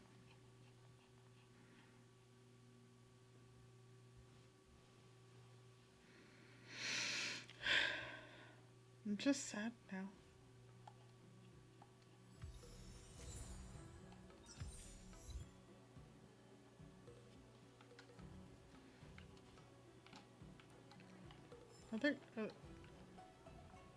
Why are there two Chinese? What's happening? I'm sad.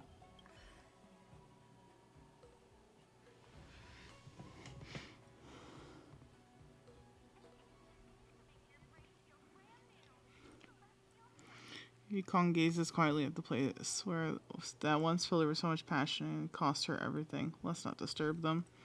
Okay, but why is there a duplicate Ching Ni right here? Bro, that's motherfucking weird. That's weird. Excuse me. Jeez. I don't know why my dog's licking my shoulder, but she is. What did I achieve? Complete the companion mission for I have touched the sky.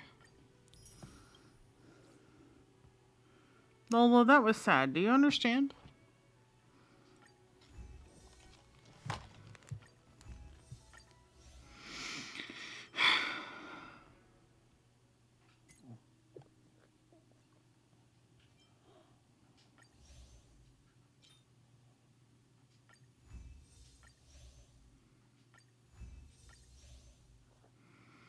My emotions are hurt.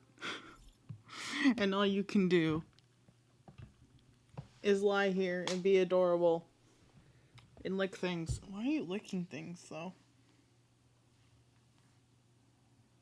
Just a little licky puppy, I guess. So, Shikue. You there? I have something I need your help with, beautiful. What? Pray tell? I'm around, pray tell. What can I help you with? Oh, don't say it so formally. You make it sound like we're strangers. Now, due to the unusual yin-yang phenomenon brought on by the Ambrosial Arbor's revival, many of the Heron Express side cranes and freight star skiffs have had accidents, and a great number of goods were lost. They want to send their staff to retrieve these lost goods, but you know, it's not very safe out there right now.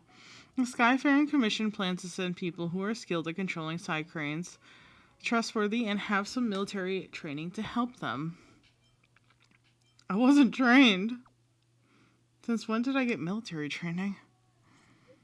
You didn't receive any military training, and yet performed so well when you saved Madame Yukong's daughter. It just goes to show your outstanding talent and capability. Or capacity. Damn, girl. Insistent. Come on, stop saying no. You are the one for this task. Heron Express sent over a contact person. She's waiting for you at the doors of the Skyfaring Commission. Come quickly. Don't let them wait too long. I'll deal with that later.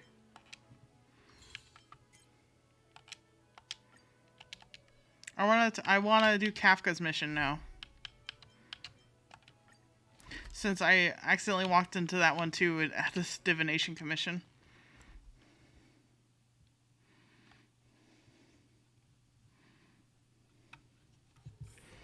Okay. Kafka. Mom, I'm here.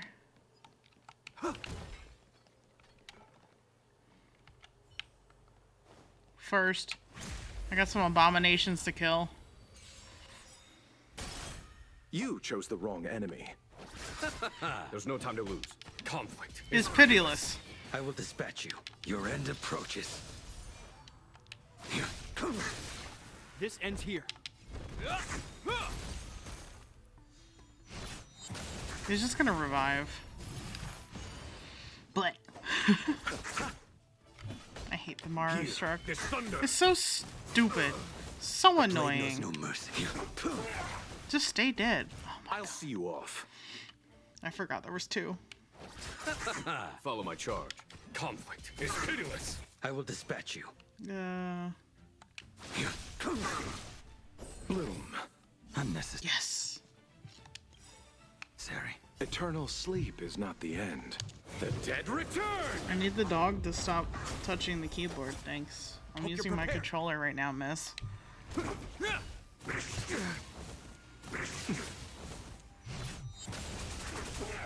There we go. Alright. This sword needs sharpening. Okay, Kafka. Okay. Where's Mom? Where is she? Oh, wait. Whoa, wait. Whoa. Come back here. Come back here. Hold on. I want those rewards. Give me that monies.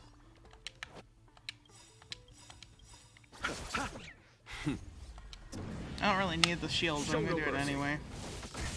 That paradise may be unreachable for me. Savor it for me. Receive divinity. In the name of Landau, a will forged in ice. Never falters. Rude. Okay. Here. This thunder. The fight is set. Freeze him. Yeah! That's my Japard. That's my little Jeppy boy.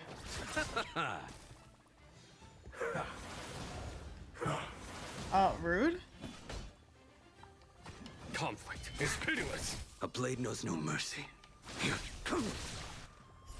Right, a blade knows no mercy. Nothing major. It's just Eternal an object. Sleep is not the end. The dead will return. You can tell how much I've played with this ends here. Singular team.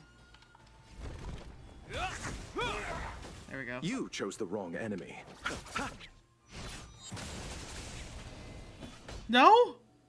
Lightning Lord, what the fuck? Here, this thunder. When did the Lightning Lord become such a weak ass bitch? This sword needs sharpening. I'm talking mad shit now, but like. She should be around here somewhere. For real, Trailblazer? For real still? She's right here. Oh my god, there's Blade on the other side.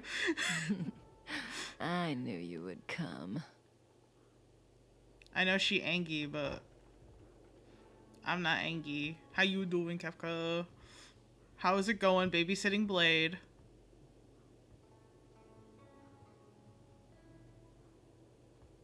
He's meditating, I'm assuming. Yes? Would you like to speak? Would you like to speak to me, please? If we had Elio's eyes, the world would not appear as it does to you and I. There are myriad possibilities overlapping one another, representing the consequences of different choices, and in every passing moment, an infinite number of choices converge on the same point and become the present, and then become the past. So, was this your choice? To respond to my request for help?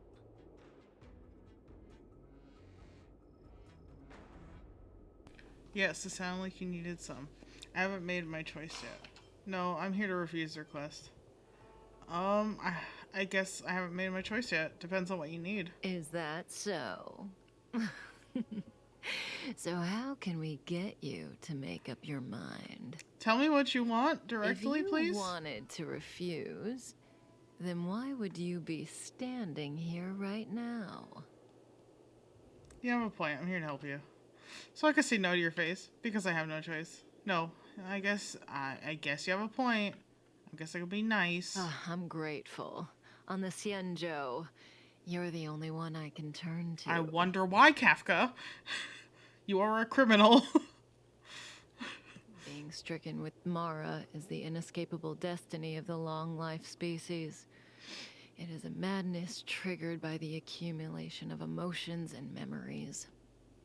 Blade doesn't remember much, but the Mara still haunts him in some form. After we arrived on the Xianzhou, the Mara in him flared up so violently that even my spirit whisper couldn't suppress it. He's not fit for interstellar travel in this state. Yeah, that's dangerous. My plan is to use Spirit Whisper to temporarily seal the Mara by reducing its potency. I need to focus all my concentration, so I'll be vulnerable for some time. I need you to protect me while I suppress Blade. I know when danger will come and what form it will take. Don't worry. Together we can do this. No harm will come to you. I wouldn't think so. There are wandering monsters nearby. They'll spell trouble if we let them hang around. Go take care of them. Your victory is certain. Okay. Letter from a strange woman. Start. Kafka turned a blind eye to you. She mutters some words in her mouth, and these powerful words are known as spirit whispers. Okay. Well, you take care of Bladey for me. I'll be back. Wait, no, it's the wrong one. What was that? Me, that's who it is. Take this. I'll see you off. Show no mercy.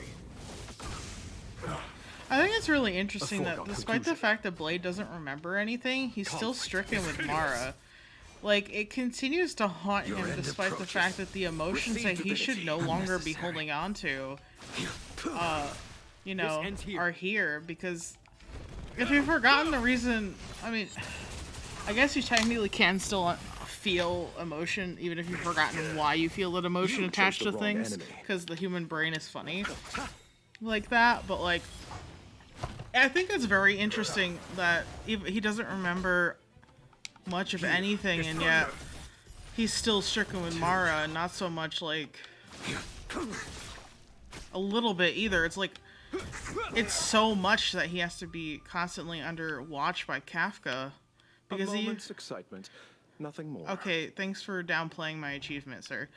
Because he talks about it in his character line about how, like, Kafka's holding the leash on his Mara and she knows when to let go.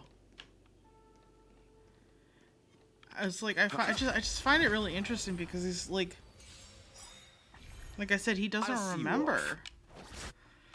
I mean, we vaguely know what happened because the dead return.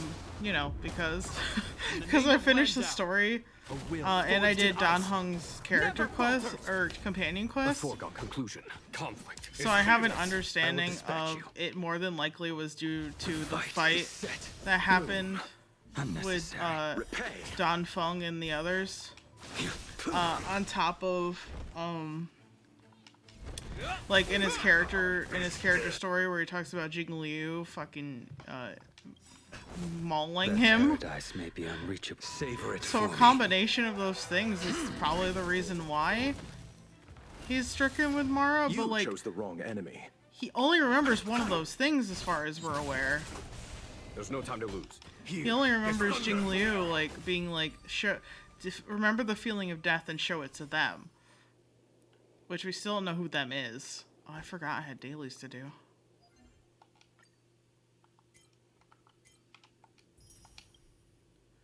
Salvage a relic. Use the ultimate to deal final blow. Hold on, I got distracted. So yeah, it's kind of curious as to, you know, excuse me, why he's stricken with Mara so badly. I guess technically that probably could work on Blade too. I did lock it, never mind.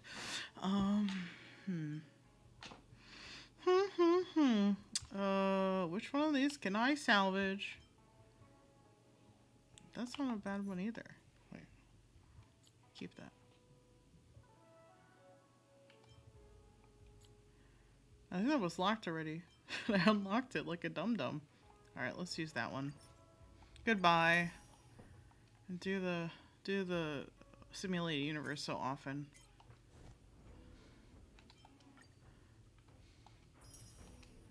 I'll get more. A clear and golden calyx. Okay, I'll do that after this.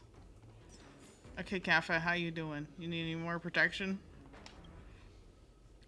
You return to Kafka and Blade's hideout and wait patiently until Kafka cuts the Spirit Whisper short.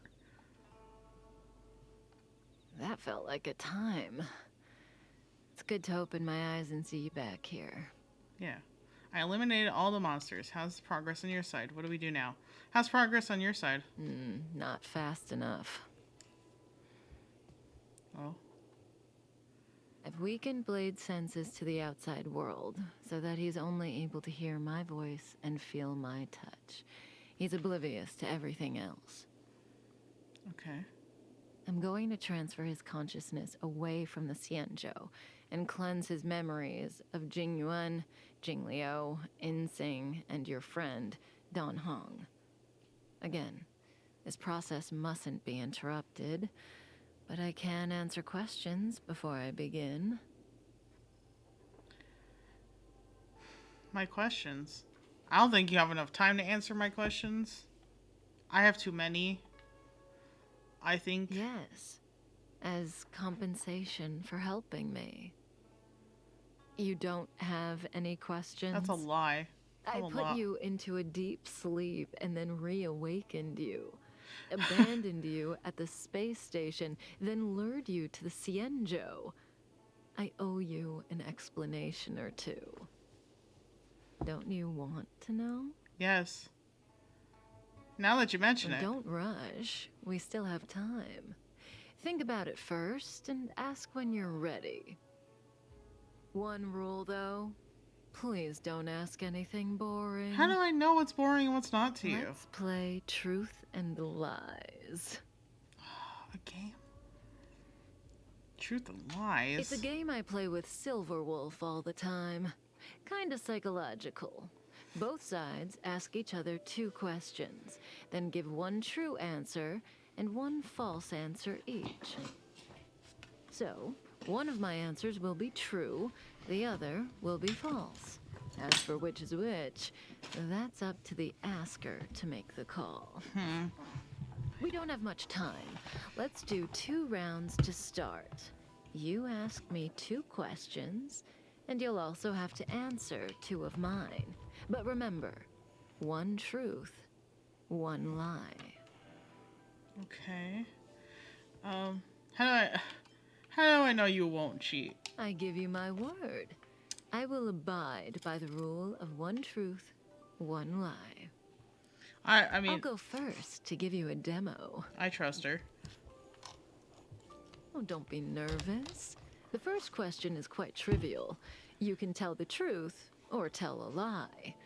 It's the second question where the game gets interesting. My first question is, what do you think about me? Huh? What do I think about Kafka? I think she's interesting. How should I answer? If I tell the truth, I have to lie the next time, and vice versa.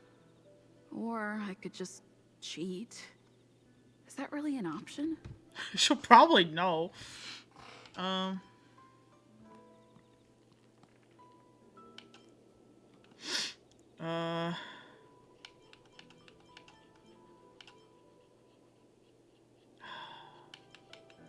Garbage. Tell the truth. Better to tell it like it is. Oh. Truth, I like you. What? And there you have it. It's a pretty simple game, don't you think? Yeah. You're hiding your feelings well. I'm afraid we'll have to put our game of truth and lies on pause. Oh. The Cloud Knights are here. I need you to help me get rid of them. How about I try to persuade them to leave? That won't work, no matter how hard you try. Dang it. This conflict is inevitable. It's destiny. Really? Is it? Is it really? Hi guys. Hey, you, stop! We received an order to capture the wanted criminal. Put down your weapons and come with us. Hashtag respond. Oh. Threaten the Cloud Knights, lie to the Cloud Knights, report Kafka, talk to the Fist. Alright, talk to the Fist, buddy. Why waste my breath on them? Time to fight. She told us it was inevitable, so we're gonna have to do it. You chose the wrong enemy. I think it's... Show no mercy. I think it's pretty funny if they're, you know, all weak to Blade and Locha. Eternal sleep is not the end. The dead return! This makes it so much easier. A foregone conclusion. Sorry, Jing Yuan. Conflict is pitiless. Your end approaches. It's like, I wonder if the next world is gonna have more things that are weak to electricity. Because I feel like nothing on the Xianzhou is weak to electricity, despite, like, compared to, like, when I was in Bellabog and all the robots are weak to electricity, so Jing Yuan was, like, my biggest boon. Here, this thunder. Oop, bye-bye. She told me it was inevitable. I had to do it to him. What's up? Okay, I beat them. See, the future always seems like infinite possibilities, but what is destined to happen will always happen. This conflict is inevitable because the other possibilities don't exist. What? I need to use the Spirit Whisper on Blade again, but let's play another round first. Have you thought of your question? Come to me when you're ready. I can wait. What are my question options? I'm just gonna... They're gonna give me options, The game continues. Your turn. Okay. So I get 2 questions, only one of which Kafka will answer truthfully, but I won't know which answer is which. Yeah. What should I ask? Oh, shit. I feel like I already know like a good amount about Blade. I'm literally an enigma. When I came to on the space station, I remember seeing Kafka. But everything before that is a blur. Shouldn't I ask about my past? Probably. Oh. Of course they make this difficult. Of course they make this difficult. They give me 3 questions that I want to know the answers to.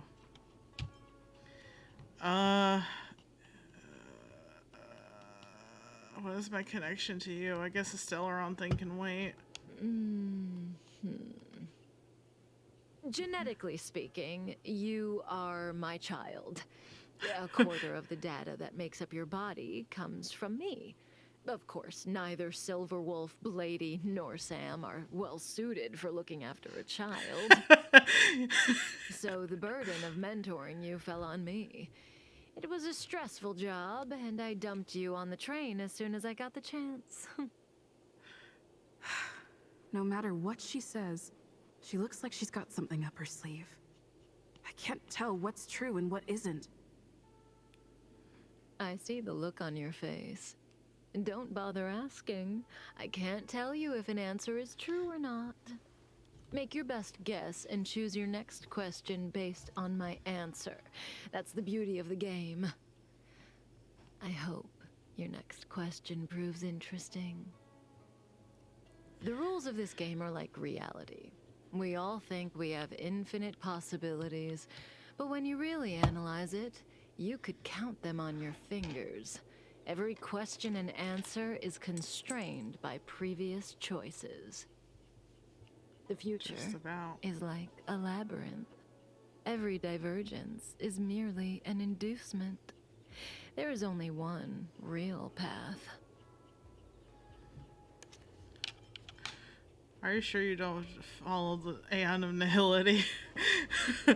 This is future predetermined. What is that supposed to mean? Oh, are you sure you don't follow the Aeon of Nihility? Do I sound that negative? No. We believe that existence has meaning, but that meaning is bestowed by ourselves, not by choices. If you don't believe me, try it for yourself. Soon we will face another battle. Can you change that possibility? Probably not. This is a game where you do a lot of fighting, isn't it?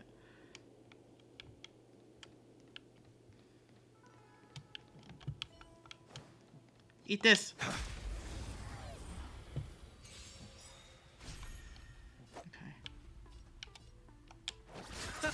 There's no time to lose. Conflict is pitiless. A blade knows no mercy. The fight is set. It's like, of course, there's somebody in between them, but it's fine. Hope you're prepared. The other one in between them is weak to Japard of all evil. I feel like there's... Show no mercy. Okay, maybe Yan Qing, because I don't have him, but I was about to say, I feel like there's no, like, DPS characters that are ice, and then I realized Yan Qing exists because I don't have him. Is that all? And then Jing Liu is going to come out soon, so then we're going to have her as well. That paradise may be unreachable for me. Savor it for me. Bloom.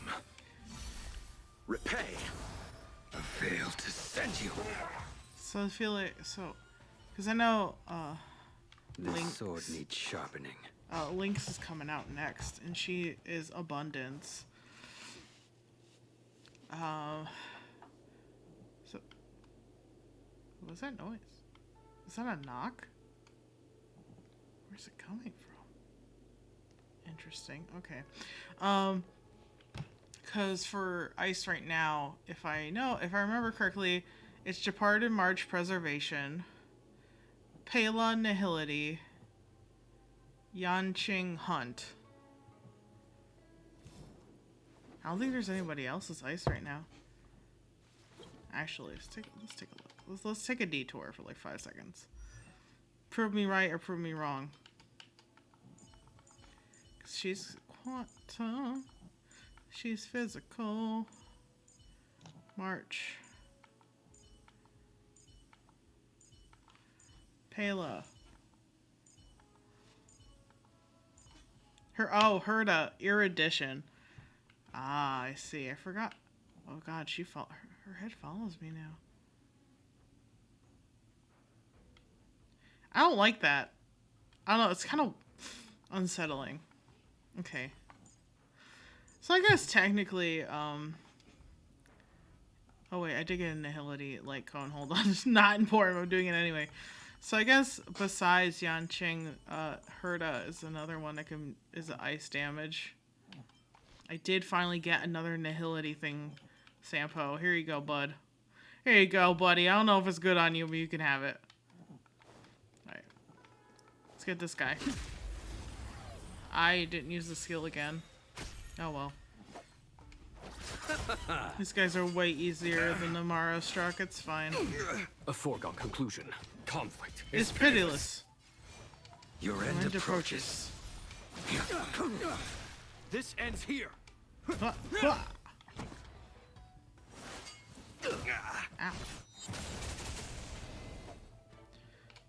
Oh wait. Whatever, it's fine. Eternal sleep is not the end. The dead return. I still want to know what suspicious shit that Locha's got himself tangled up with. You have my gratitude. Repay. A foregone conclusion. Here, this thunder.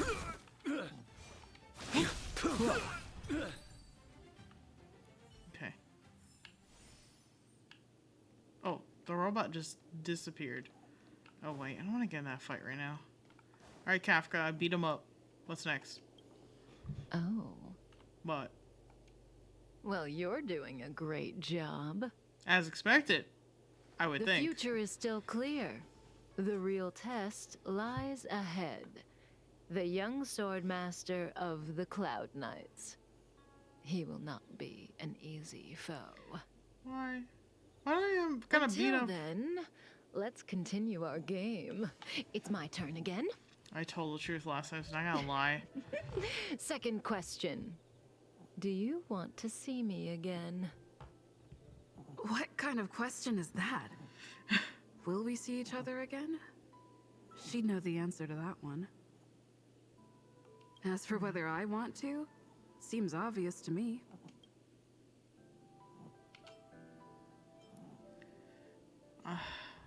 I do. I want to know more. I guess I do want to see her again. So, my answer is... Yeah, obey the rules of the game. I'm too much of a rule follower. I'm sorry. Oh, she seems happy about that, though. Okay, I'm done asking. What a surprise. I can't see through you. Are you satisfied with my answers? Partly. Partly? For me, the truth, or lack thereof, is not what matters in this game. Oh. Well, it's your turn to ask a question. Come see me when you're ready. Guess I need to... Wait, also, what's this I can investigate? That's Blade. Kafka says he's Mara struck. Yeah. Okay, I guess I was just looking at him. This is your last question. Surprise me. I don't know if Kafka was telling the truth in the previous question, but one thing's certain. For this question, she'll have to answer according to the rules. Yeah. Should I venture into a whole new topic? Yeah. I don't know. What are my topic options, though? Shit. Okay, fine. Kafka wants me to surprise her. Let's try this on for size. Okay. What? Is this... Oh, because if you say 1 + 1 = 2, and she... You know the other ones lie. But I could have got a better answer then.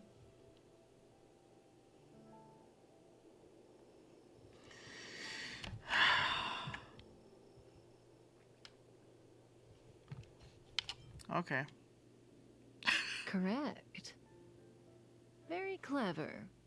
But was it worth sacrificing a question to determine whether the last answer was true or false? Tough to say. Yeah, you're right, because I could have asked you a different question.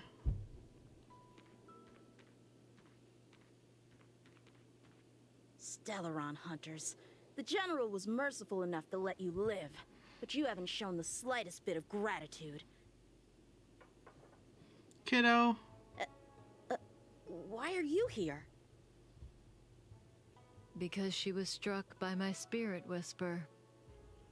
My powers of suggestion are capable of convincing people to accept my orders, all without a second thought. Defeat this little boy and your mission is over. You witch! She lied to him.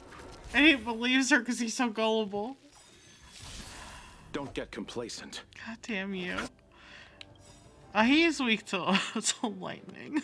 Because he hasn't learned how to beat the man who taught him swordplay. Show no mercy.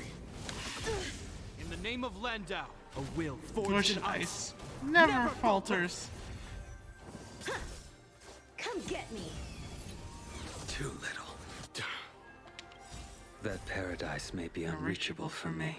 Oh, so they don't show you what the weaknesses are. Savor it Okay. for me. So they just find out by attacking? Receive divinity. Unnecessary. Eternal sleep. The dead return. I didn't even check. Oh, there's still question marks. Follow my charge. Straw flying swords to dismantle. I didn't get to read the rest of it. Probably the sword formation. Here is thunder. Which makes sense. Maybe they don't have any weakness. Your end approaches. Maybe that's the trick.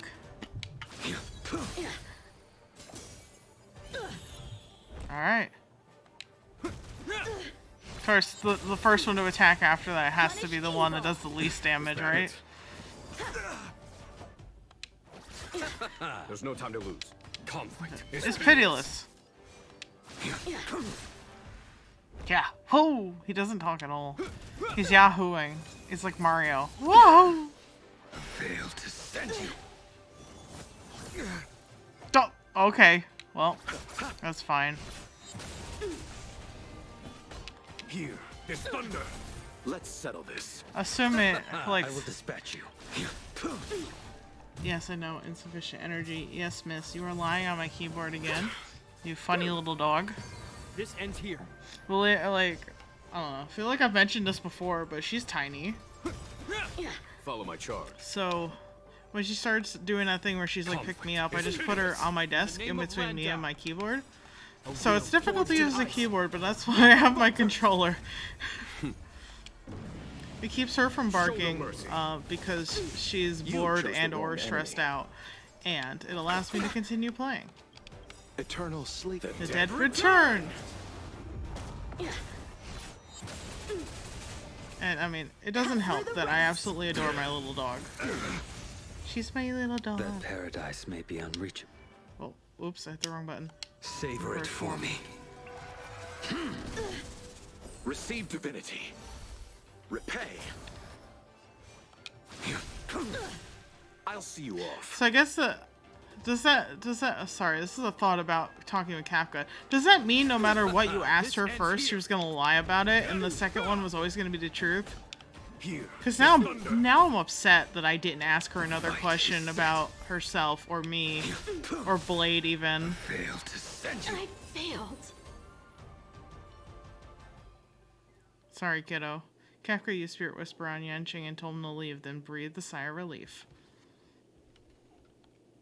If it weren't for you, that kid would have had me and Blade in the shackling prison in no time. That would have been dangerous with Blade the way he is. Of course, Sam and Silverwolf would have broken us out, but Bladey would have been gravely injured, and our relationship with the Xianzhou would have been damaged beyond repair. Not like you have a good one right now. If possible.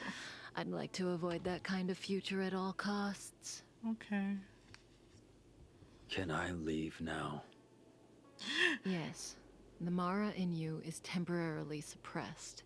So long as you avoid overstimulation and familiar faces, you shouldn't have a problem. Wait, You're not leaving? I am sorry, Kafka. There is a person to whom I am greatly indebted. I must see them. Do you even know who it is? Then it's in your hands.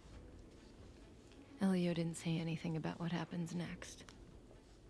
Thank you for coming to my aid. I appreciate it. Our paths will cross again. I hope so. Yes? I remember you. You once followed Kafka, didn't you? There was a time when she was on a mission. You were next to her. Oh. I remember.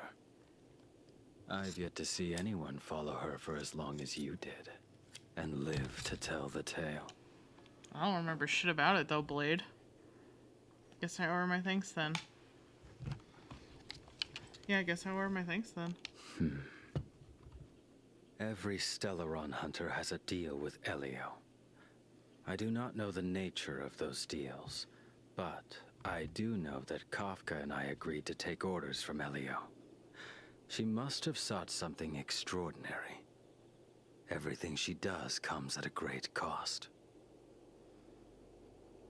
She will have done many things to keep you alive until now, young one.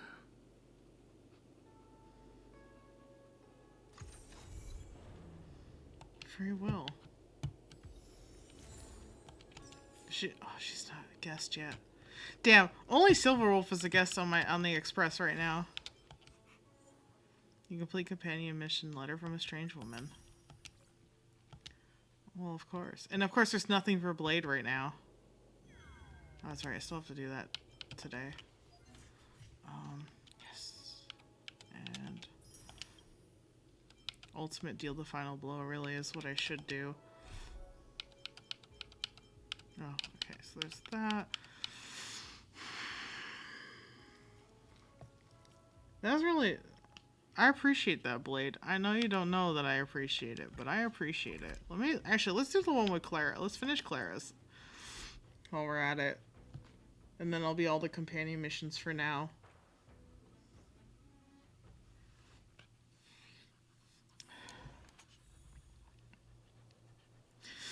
I feel like I read a tweet from Damon Mills, which is Blade's voice actor, saying that Blade's a good boy. It's just his Mara that makes him scary.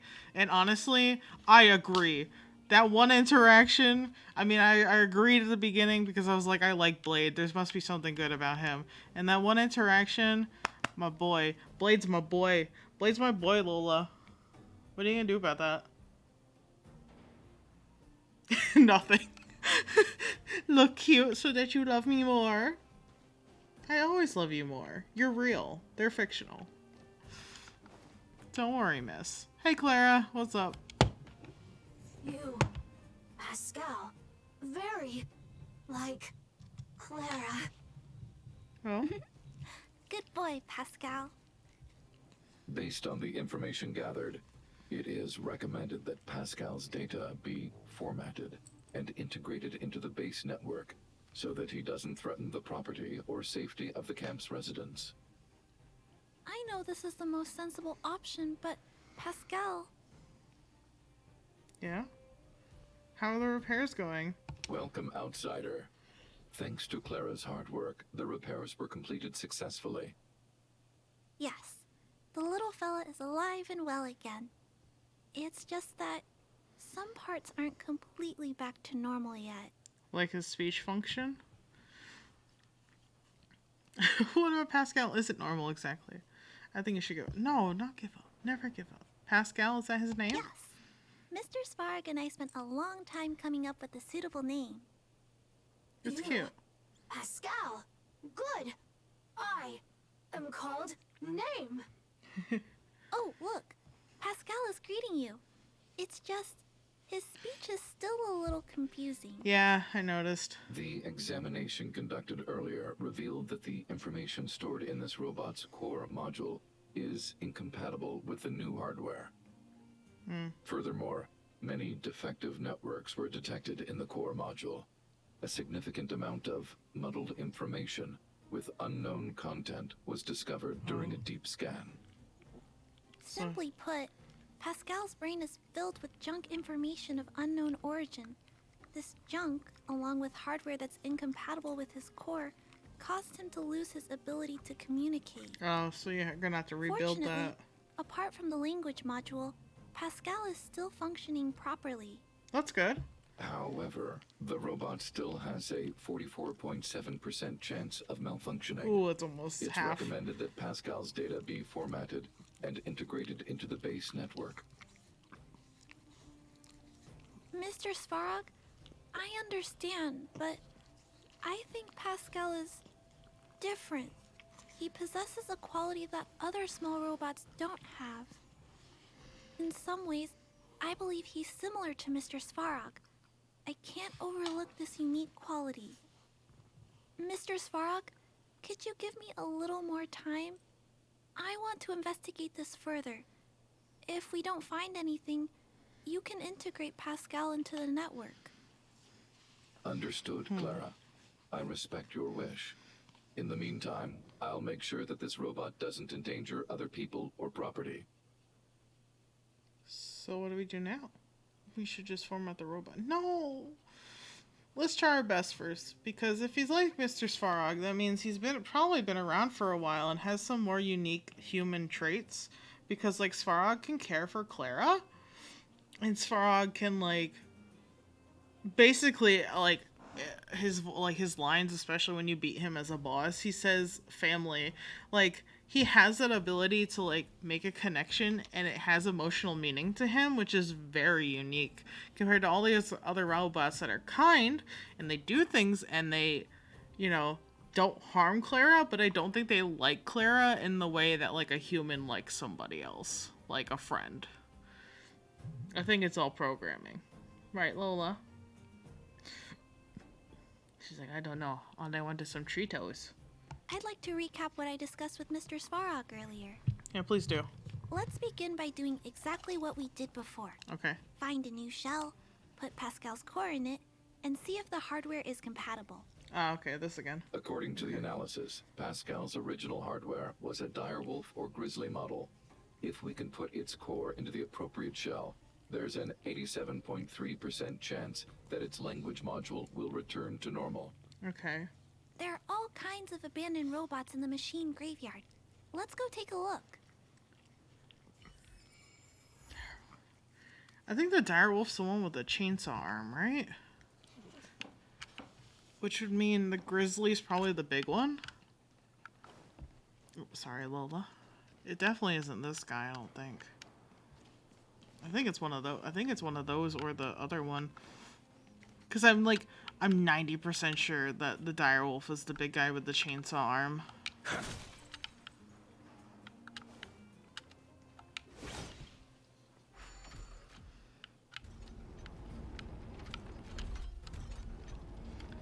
I've already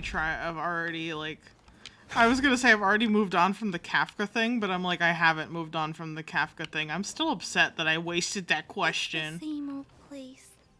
Everywhere you look, there are robots that have lost the ability to function.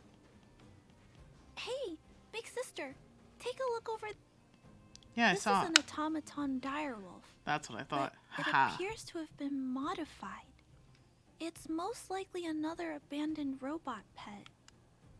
Although it doesn't seem to be functioning, you should still be cautious when approaching it. Yeah, I'm afraid. Like I said, I'm kind of afraid it's moving.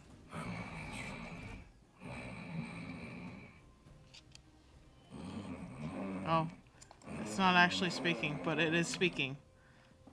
Oh no, it's still active. Watch out! I had a feeling it was Clara.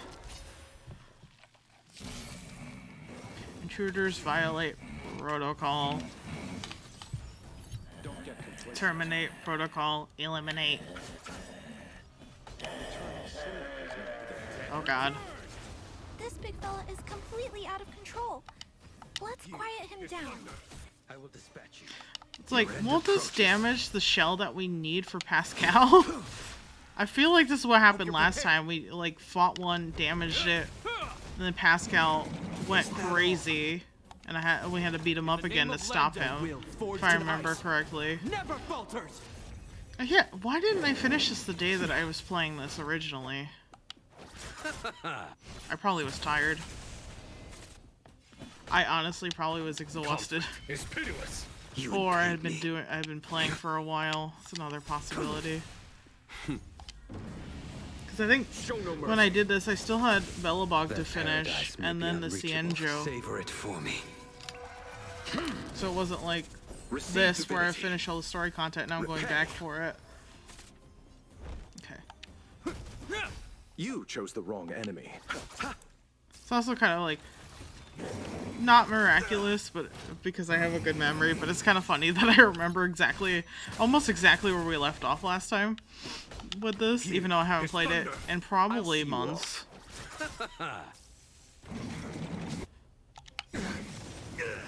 Eternal sleep. The dead return. This started in March, which means that was 6 months ago. So I've been playing this game consistently for 6 months. A foregone conclusion. Oh shit, I hit the wrong button. You chose That's fine. the wrong enemy. Listen, I can't think and play at the same time, apparently. I mean, I can, but like... Here it is. This is the core. I'll pack it up and take it with us. Then all that's left is to drag the shell back. I guess let's leave it to me. You should take a break. It's okay. I'm strong too. I'll tuck the core in a little tighter so it doesn't fall out. You're taking its core too? Judging from how active the robot was, its core isn't just scrap metal. It should be repairable. Yeah, it just seems I like... can't let any robot go to waste if it can be repaired. So, I'm going to try to fix them all. She's so sweet. Okay, I understand. Thank you for understanding me. You know, I have a large safe full of core modules that I've gathered around the underworld. Every day, I try to figure out how to repair some of them and return the robots to normal. Except, there are a lot more than Mr. Svarog and I can handle on our own. I would think so, but this girl is a fucking genius. I'm sure I can fix them all one day. We can't relax yet. We must work harder. Girl, what are you, 10? You have your whole life ahead of you to fix robots. I'm so proud of you. You're a good kid, Clara. Thank you. It makes me happy to hear that. I'm glad you think so. I was talking so much that I totally lost track of time. No worries. We're having a Let's head back. conversation. Otherwise, Mr. Svarog and Pascal will get worried. Alright. We brought the robot shell. Let's try and fix Pascal together. Hi, Clara. Hi, Mr. Svarog. Hi, Pascal. Mr. Svarog, we're back. Welcome back. Return. Clara. Rivet. Failure? Huh? Welcome back, Clara. I've completed my further analysis of this robot. Yeah. What have you discovered? Conclusion. It is impossible to determine the time of manufacture, purpose, and ownership of this robot. Sad. During my analysis, I extracted the robot's serial number and searched for it in the Underworld's automaton database. According to my search, there are 32 automatons with the same serial number as this one. Even after eliminating the scrapped ones, 3 automatons still match the keyword description. Okay. Failure. 3. Back. Rivet 1. Failure. Is it possible to narrow down and search results further? Is Pascal trying to say something? Who's behind this plot? Is Pascal trying to say something? Because it seems like he's giving a code. It appears so. I'm not sure what he's trying to say, though. Something about Rivet Town, While we were probably. talking, the robot's failure rate increased. We should activate alert mode. Okay. Tempering. Back to Rivet. Pascal is becoming increasingly unstable. We should change his shell. Yeah. You need to stop clicking my mouse button, miss. Pascal, I'm going to change your shell. Don't worry, it won't hurt. Clara transferred Pascal's core module to the new robot shell. Back to Rivet. Rivet. Return. Waiting. Continue. Repair. Waiting. Failure. Waiting. Still not functioning properly? What's wrong, Pascal? Watch out, Clara. Oh, shit. Failure. Failure. Pascal? No! He's running away! Clara. Pascal! Did he run off towards Rivet Town? Let's follow him! I don't think your dad wants you to do that, No, Clara. Clara. Just leave it to me. I'll order the robots to pursue this one. No, Mr. Svarog! Please, don't. Please leave Pascal to me. It was my decision to keep him in the first place, so I must take full responsibility. I'm certain Pascal won't do anything to harm anyone. But if something goes wrong... Please let me handle this myself. Please, Mr. Svarog.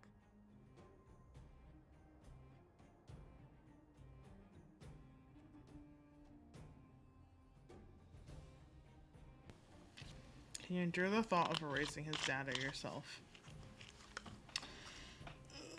I don't want to ask her that. Let Clara handle it. I'll be with her. Don't worry. That's right. This all started with me and can only end with me. I'm certain Pascal would never do anything to harm anyone. I don't think he would do it intentionally. Clara, please tell me how you came to this conclusion. Pascal possesses a quality that other small robots lack. It's kind of similar to the emotions we humans have. Yeah, that's what I I've thought. only ever seen this quality in Mr. Svarog. I feel a warmth from these emotions. I feel drawn to this quality and try to respond back in my own way. But I'm also aware that not all emotions in this world are positive. If there are too many negative emotions that go unchecked, then someone needs to step in and stop them. The only things that can stop such negative emotions are rationality and responsibility. This is a valuable lesson I've learned from Mr. Svarog. Dude. Mr. Svarog, I want to help Pascal overcome those negative emotions. I want to take on this responsibility. She's such a That good kid. way, I won't have to hide behind Mr. Svarog anymore. And he taught her so well. I understand, Clara. I support your decision. You support your daughter. I won't intervene unless the situation risks spinning out of control. Thank you. Thank you, Mr. Svarog. So, let's go. Let's do it. Right. Let's go help Clara save a robot. Let's do it.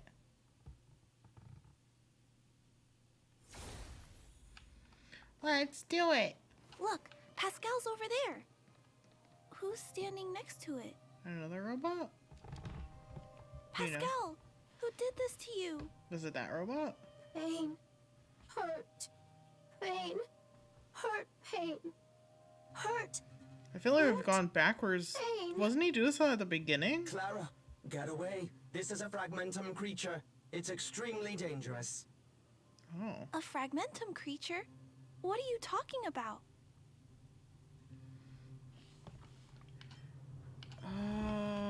This is clearly a robot, just like you. Fragmentum creatures evolved to this level.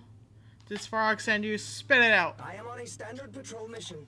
I have not received any other orders from the network hub. It's telling the truth. Mr. Svarog made a promise to me, and he never betrays his promises. Okay. Could it have malfunctioned? It appears to be normal. I wonder if the core was born. Please step back. I shall eliminate this fragmentum Wait, creature. hold on. Hold. It's going to attack Pascal. We have to stop it.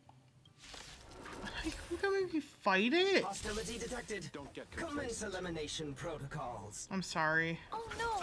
It seems to think we're its enemies as well.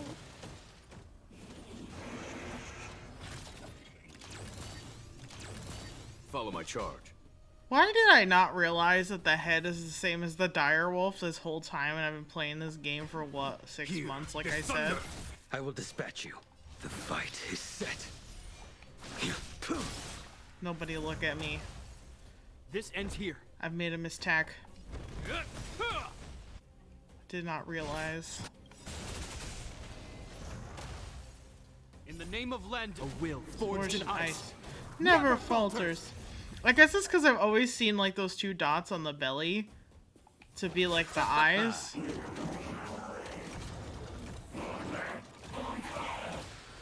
There's no Kinda time to funny, lose. actually. Conflict is pitiless. He's got a little hat. Well, I think the robot heads Show are no cute. mercy. They're like they have tall hats. A blade knows no mercy. Bloom. Fortunately, Unnecessary. they beat up this robot. Eternal sleep. The Dead return. But excuse me, jeez.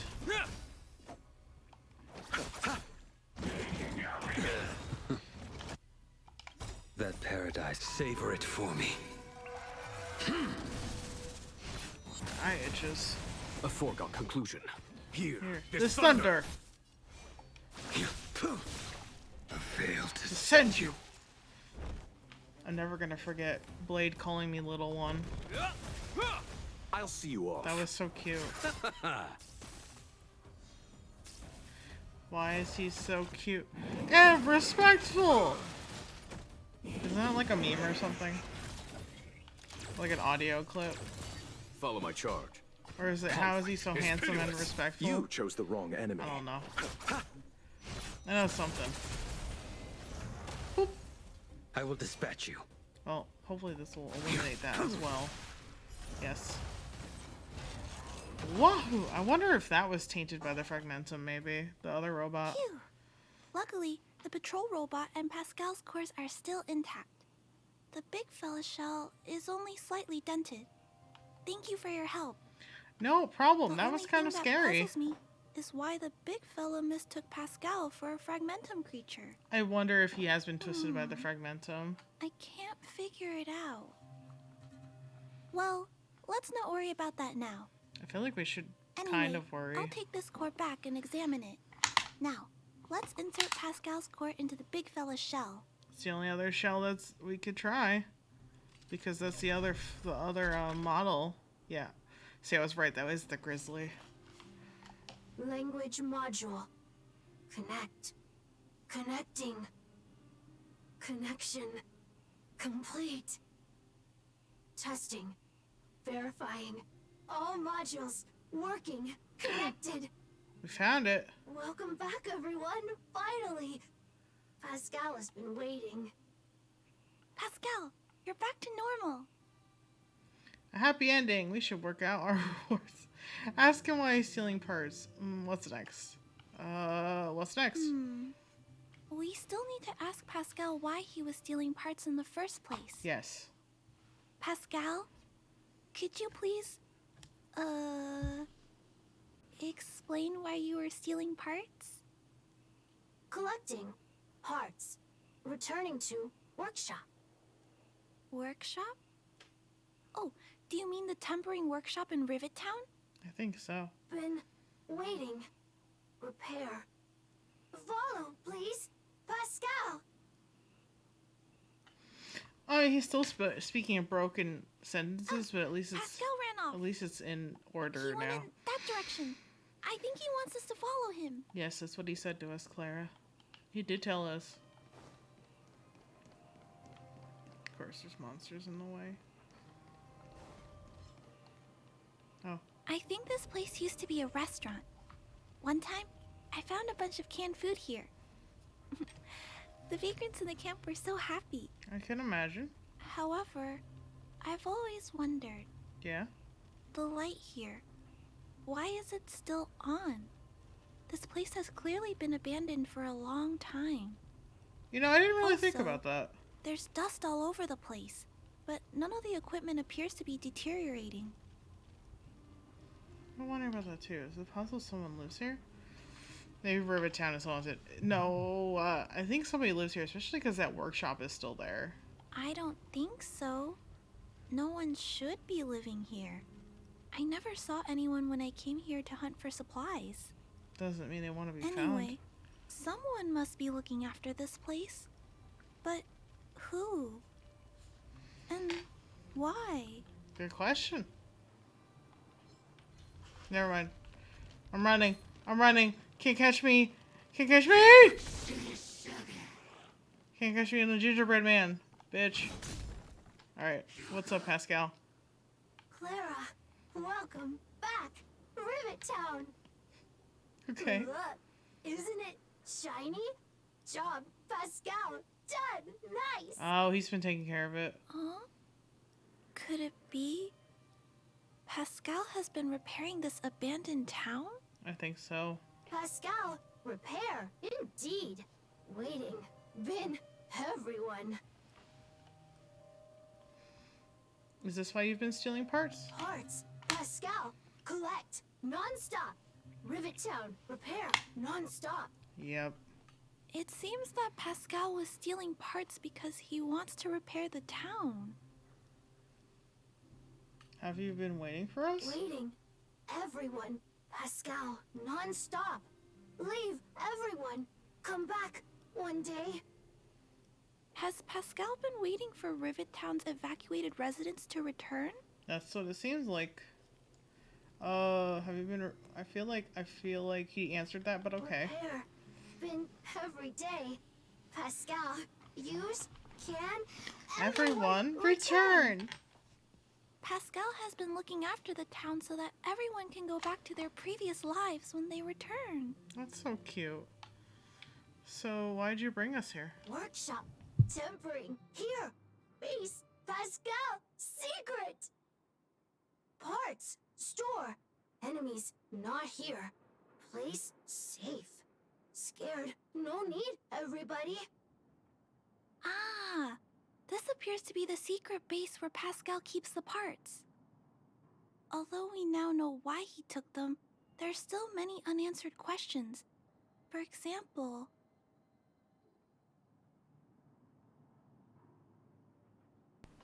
Why does he want to repair the town? Why is Pascal being treated as a fragmentum creature? Why? How should we punish the parts thief? No. Right. That bigger robot said that. How strange. I wonder if it's because, like I said, I think he's been touched by the fragmentum. I wonder if we can find any clues here. Because he's been here so long. Rivet Town. Live, Clara. Tour. Feel free, please. Don't look for me anymore. I ran away. Okay, so this. Book pages. Hold on. There we go. Book pages and letters all carefully cut and put aside. Whose content varies from tales for children to outdated political news. These pages are so neatly cut out.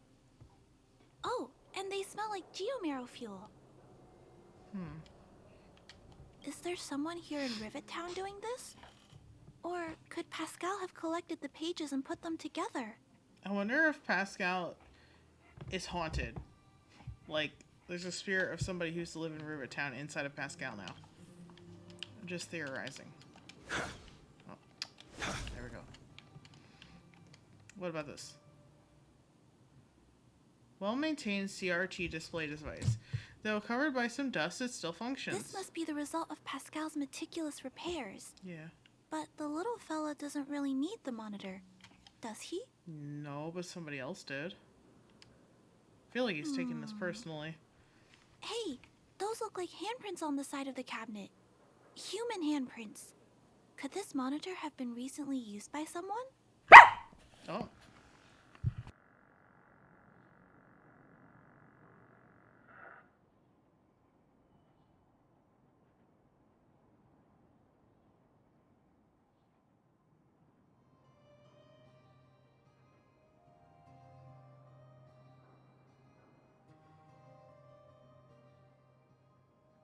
Well, she ran off barking. Also, not to be spoilers or anything, but we did see Sampo talking to the TV here.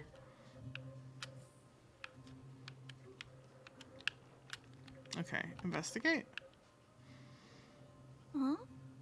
What's this? A diary? We can learn about his past through a diary? Such neat handwriting. No, wait a minute. I think this was printed onto the cover. No?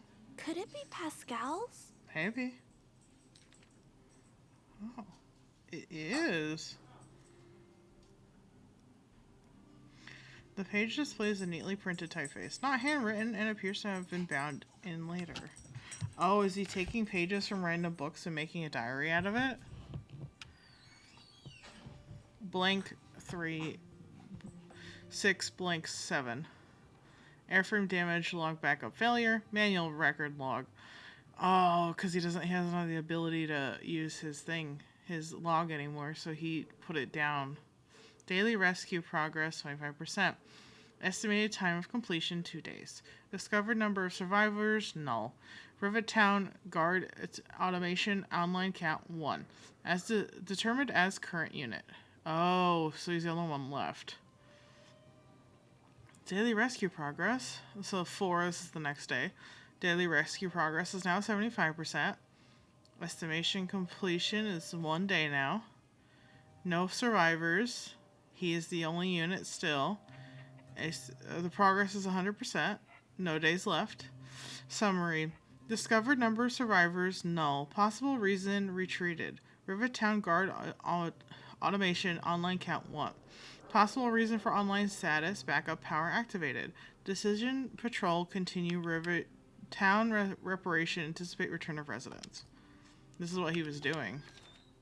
Oh, there's more. The handwriting on this page cannot be said to be neat, showing how out of practice the writer is. Some page in the middle seems to have fallen out. 1, 6, blank 8. Daily reparation parts collect mission complete. Free time. Reading books left behind by others. I think books are fun. 2, 6, 8. Daily reparation parts collected. Mission complete. Reconnect light circuitry. Lights stay on. Feel safe. I think Pascal's possessed by a ghost. Daily reparations complete. Or parts collection complete. Found fairy lights in ruins. Hung on wall. Mansion hilltop. Colorful. Very pretty. 7. Mission complete on the parts collection. Finished reading last book. Seems to be called Fairy Tale. Puppy waiting dead master home. A little sad. No! Why is it always the puppies? Completed the parts collection. Attacked by others like me. Hurt. Escape tempering workshop. Workshop safe wall roof. My home relieved. Today saw broken glass. Me weathered fixed. Me weathered. Fix before everyone returned. Beautiful again. Loved. Fairy lights broken. Other places search. Attacks others like me again. Explain no. Call me fragmentum creature, not machine. Why? He doesn't know. So that's been happening for a while. I don't even know what year it is. I don't think they tell us what year it is. But here we are at 6/9. Haha. Funny number. Parts completion complete. Our parts collection complete. Attacked by others like me again. Almost dead. Hurt. I not machine. Don't understand. What am I? Core confused. Attacks from others like me frequent. What am I? Core noise generation. Reparation parts need collect. As it goes on, he starts to lose it again. He starts to lose it because of the core noise, whatever that is. Core noise generation unceasing. What am I? Am I? Don't understand. I what? Require part collection repair. I collect parts. Parts, not core noise. Parts. Repair me. What am I? Am I? What is am? What I am what? What I collect parts. Arts collect elect parts. Arts collect act conting parts repair I epa co I epi collect repair me repair noise pair repair. enough of that. Basically, at this point, the core had been so damaged it needed repairs. Gibberish records fill the rest of the document. There's no longer any need to continue reading. Pascal. Oh, it makes sense. So what should we do now? It doesn't really make 100% sense, but it makes some sense. I don't know. Let me think. How about we go over Pascal's whole story again, from the start? Okay. Try to settle it up. The whole story. His backup power was activated after the incident in Rivet Town, and it woke up to discover that Rivet Town had been abandoned. He decided to collect parts, repair the town, and wait for everyone to return. Around that time, Pascal became sentient. Oh my gosh. Recapitulate your thoughts That is to Clara. correct. So, Pascal used to be a robot guardian of Rivet Town. Mm-hmm. Pascal's backup power was activated for some reason shortly after the residents were evacuated. It woke up to discover that the whole place had been abandoned, so it decided to collect parts, repair the town, and wait for everyone to return. However, for some reason, Pascal keeps getting attacked by his fellow robots because the automatons think he's a fragmentum creature.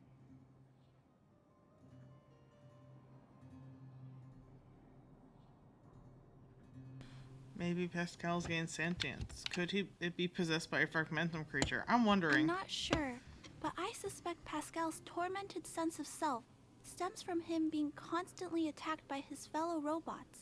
Yeah, that's pretty accurate. The module used to detect emotions was frequently damaged, eventually turning him into a small robot that did nothing but collect parts. That's probably what happened. Why is Pascal being treated as a fragmentum creature? I don't know. I can't find the answer in Pascal's diary. Pascal, why do your peers keep rejecting you? Big sister, Clara, tour, enjoyable, is it? Pascal, collect parts, ready, continue. Or, wait, instruction, next. Pascal's consciousness does not appear to have returned to the level shown in the diary. Yeah. Big sister, Clara, Rivet Town, resident. Pascal, protect everybody. I see. Thank you so much, Pascal. He's doing his best. You can stop gathering parts for the time being. Just stay here and wait for us to return and give you your next orders, alright?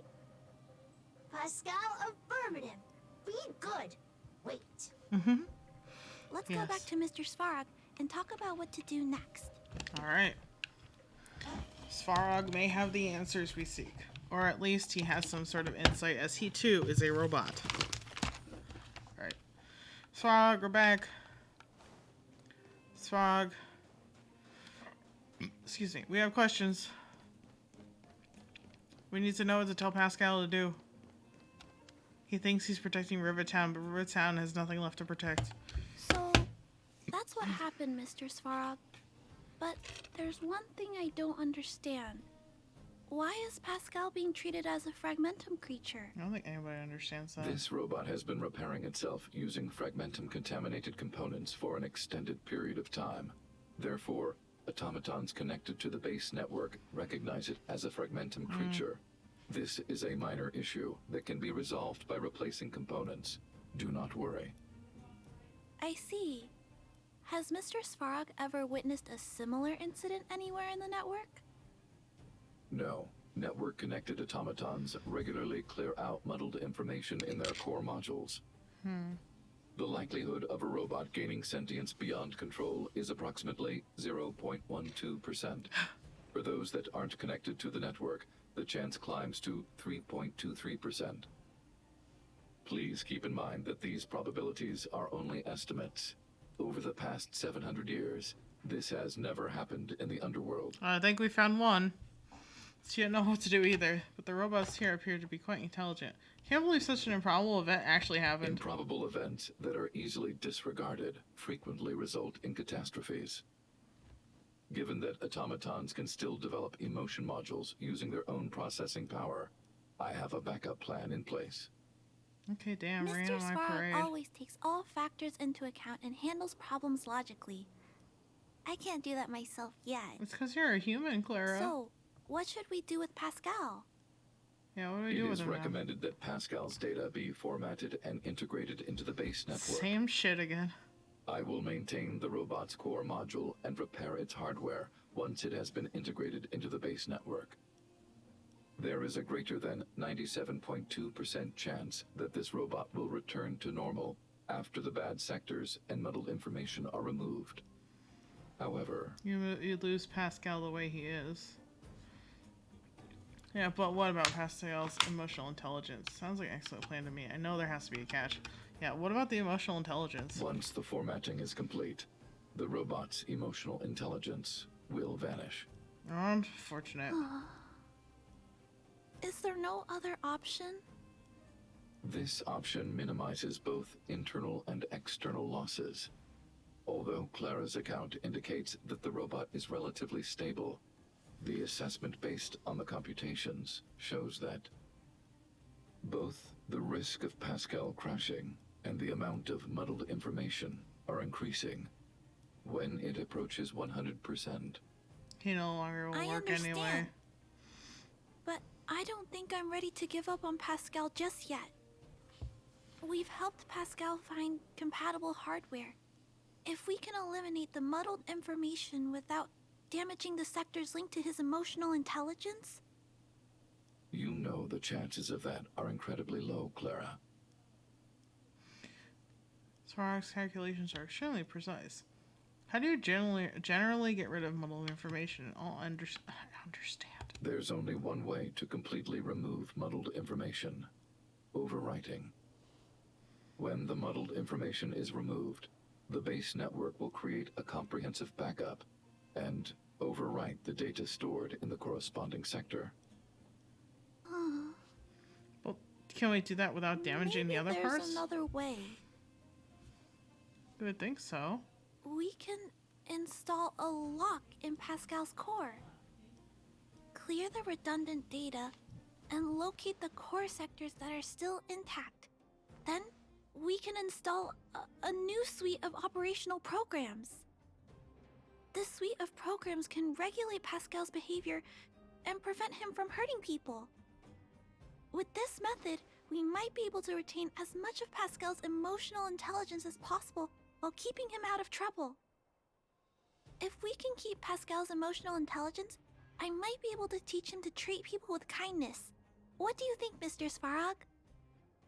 This procedure is theoretically viable, but there are risks. It will not eliminate the muddled information. Additionally, the newly installed programs may be later contaminated by it. In other words, because we cannot monitor the robot outside of the network, this approach can only guarantee Pascal's stability for a brief period of time. The probability of the robot crashing again is around... a lot, probably. And if that happens, I'll do it again. And if it happens again, I'll go through the exact same steps. I'll guide him and fix him. No matter how many times it happens, I'll be there to help Pascal. But he will forget about you, Clara. He will repeatedly forget you, as well as all the emotions and memories he has previously accumulated. His limited storage capacity will eventually become completely overwritten by infinite copies of muddled information in an everlasting cycle. It's so upsetting. Clara, the challenge will be tougher than you can possibly imagine. Are you sure this is the path you want to take? There, Clara. There's no need to rush to a conclusion. The variable in Belobog's fate is still here. Perhaps she can suggest the best solution. Okay. I don't know nothing about no robots. Trust your judgment. We trust your decision. Oh God. Always on me. Both have provided their solutions. Svarog thinks that formatting Pascal's data and integrating him into the base's network is necessary. but doing so will deprive Pascal of his special emotional intelligence. Although it may sound cruel, this approach best prevents Pascal from posing a threat. Yeah, because he always thinks about Clara it. thinks she can use programming to control Pascal's behavior and prevent him from causing harm while keeping his emotional intelligence intact. However, this doesn't address the root of the issue, and it also requires Clara to devote much time and effort to Pascal. Although Clara will use Pascal's emotional intelligence to help guide him in the right direction, Pascal could still go out of control in the future. In addition, Pascal has a history of stealing, even though he never caused any harm to anyone. This is also a major concern. What is most important here? I need to think carefully and choose one solution. Yeah, I went back to the other Clara person. quest to see if I could finish it. Because I finished Yukong and Kafka.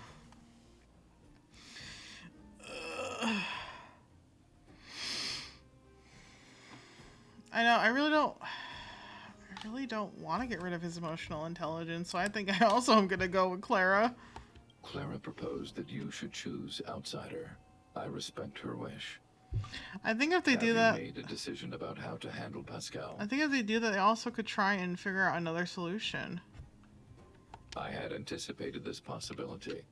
Tell me what you think. Okay. It has no malice, it will not hurt anyone. Pascal's emotional intelligence is important for research purposes. Pascal is similar to you, no? I understand. You believe that Pascal's emotional intelligence, derived from his own computational power, is no different from mine.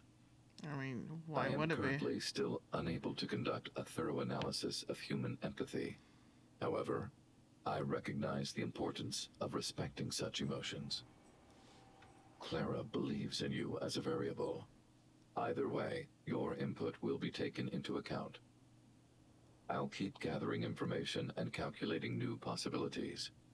Do you have any other insights, Outsider?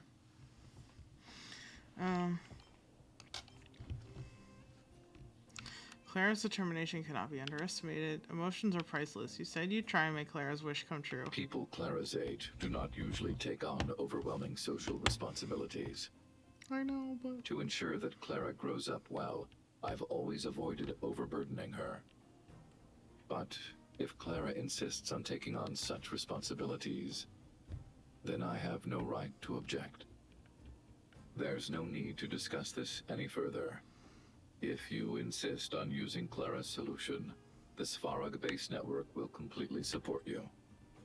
My choice will have a direct impact on the outcome.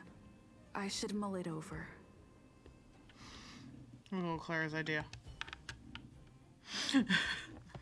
Pascal, we're back. Pascal, good. Waiting. Waiting. Further instructions. Now, please be a good boy and don't move. Pascal, we've got Mr. Svarog to help treat your illness.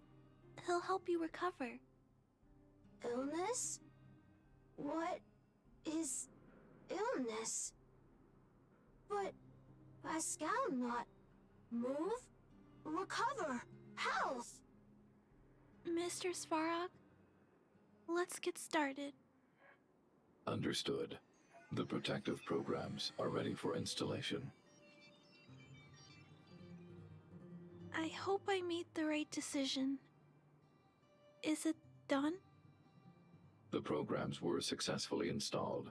The robot will require offline maintenance and will be unable to communicate for some time. We can return to it later. I see. In that case, let's go back to the base. I think it's over. I'll check in with Clara later to see what's up.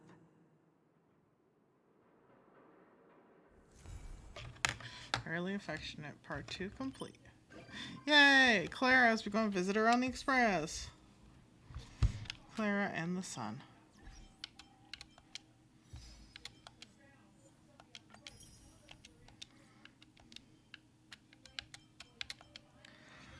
That's right. This keeps popping up, and I'm like, oh yeah, I gotta do that. I guess that's it for that.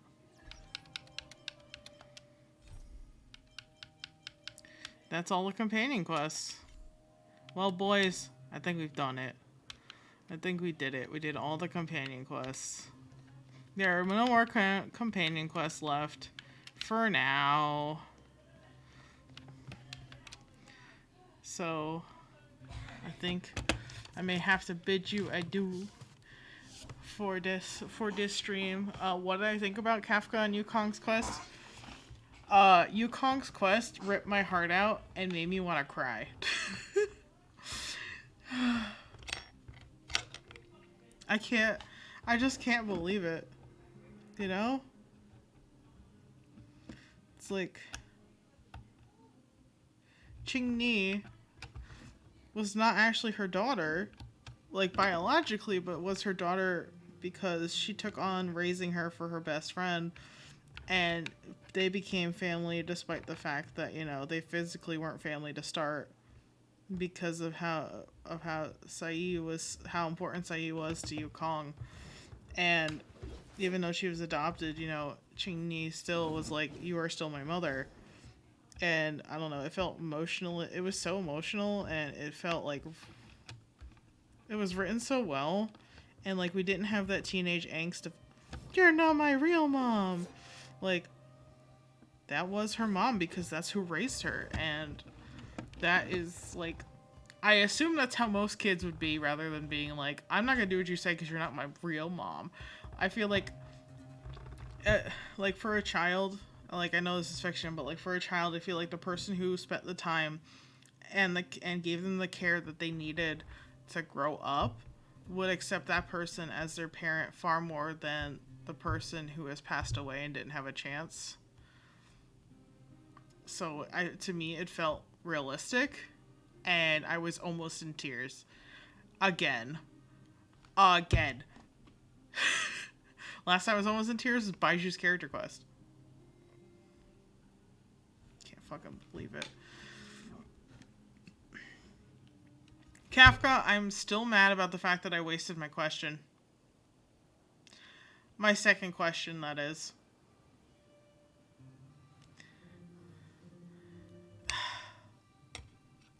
I feel like no matter what, the second answer was going to be correct. Now that I did that I was like...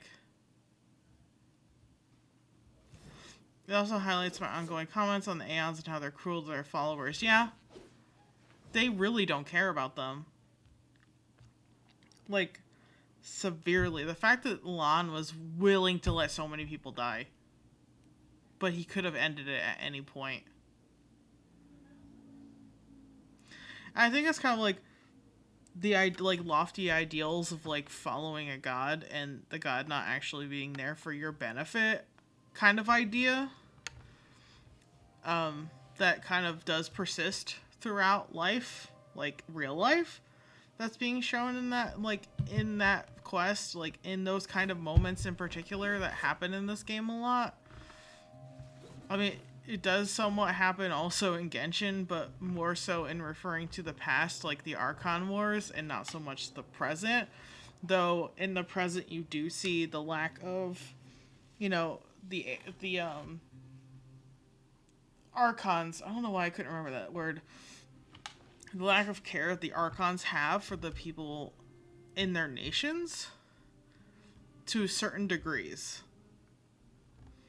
But somehow the Archons are closer to their people than the Aeons are to their followers. It's kind of like the narrative that they're pushing is like the highest of high gods, like Celestia and Genshin, I guess, and the Aeons in this game do not care for the inhabitants of their planets. You know? And it seems like in this case, the only Aeon that directly interacted with people, Akivili, was taken out of the picture. And we don't know why. Yeah, I wonder how... Yeah, Shipe? Yeah, Shipe, I feel like is going to be interesting. because he's the harmony. And yet we never, like, I know we've really focused on, like, the preservation because of Belobog and the IPC, and then the hunt because of the Cienjo and kind of the abundance, but, like, from a negative view. We don't know anything about Shippei. We know that 100% the Nihility gives no shits.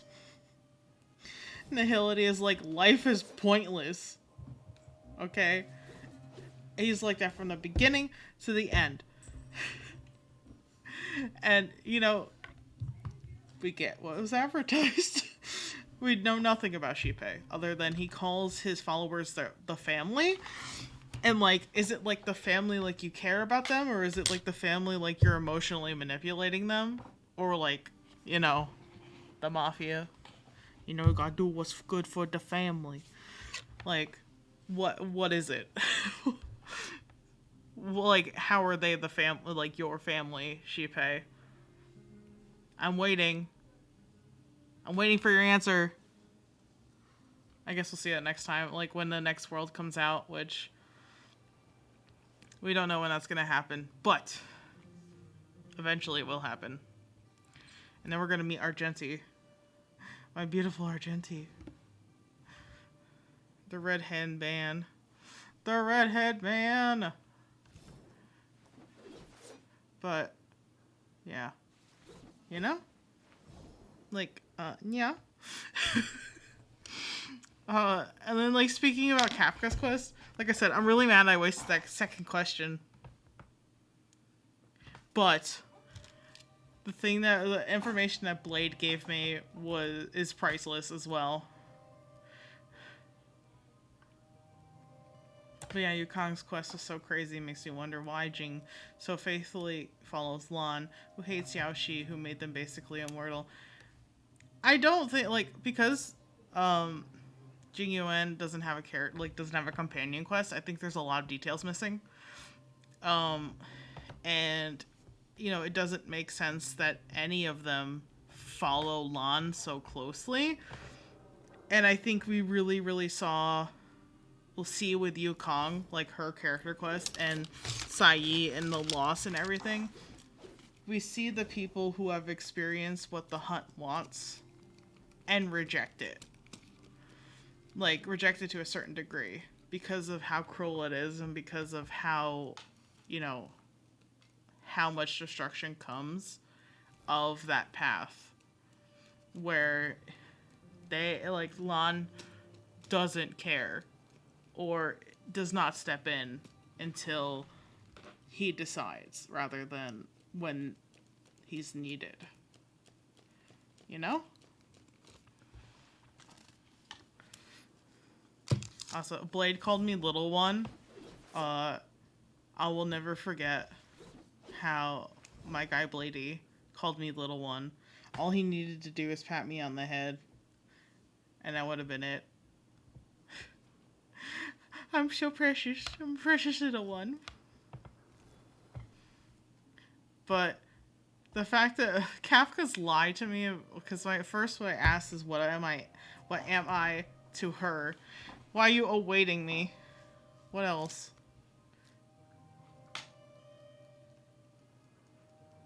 What else? Yes. Okay, so I thought going in a different direction was going to ask something else, but once I selected it, it was like, are all fates predetermined, or 1 + 1 = 2, right? When previously she had said that all fate is determined to a point, so I, like, was like, do I really ask that? Because, like, what's she gonna say? You know? And she already told me that she believes in the possibilities being, you know, the predetermined fate because she follows Elio. So I was like, well, I guess I'm gonna ask what's 1 + 1 and see if her first answer to my question was a lie. It was. She's not my real mom. But she did, like I said, like what Blade told me, she gave up a lot to make sure that I'm still alive. because so many people that have followed her did not live to tell the tale. So I'm important to Kafka, and that makes me feel good. Am I mad about wasting that question? Absolutely, because the second answer I could have gotten could have been something about her or Blade, and I stupidly took the other one to see if her first answer was a lie. Because I had run out of options at that point, basically. Because I was like, fuck it, let's go in a different direction. And I'm like, that's not the direction I thought we were going. But I don't know. Blade still gave me invaluable information.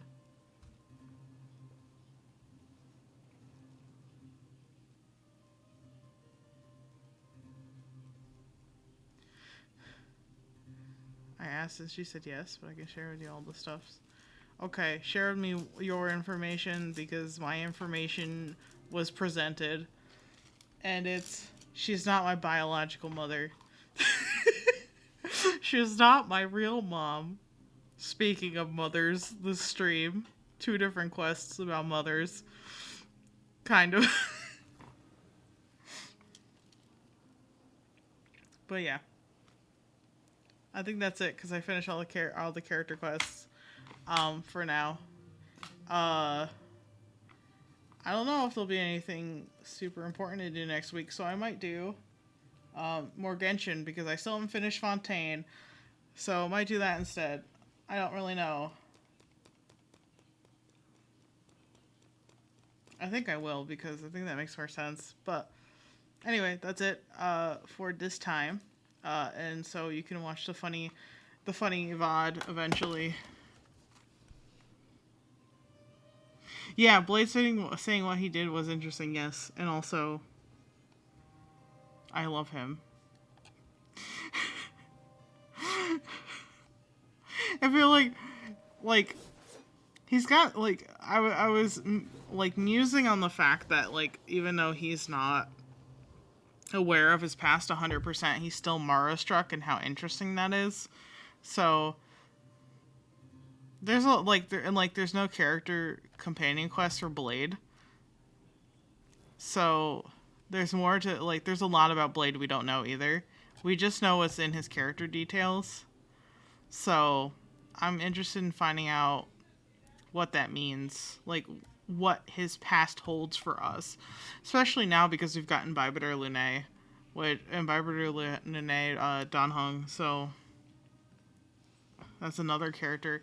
I was saying this to somebody else I was talking to about the Xianzhou guys, and how, like, I unfortunately am gonna skip Fu Xuan in order to get Jing Liu to see her side of the story of the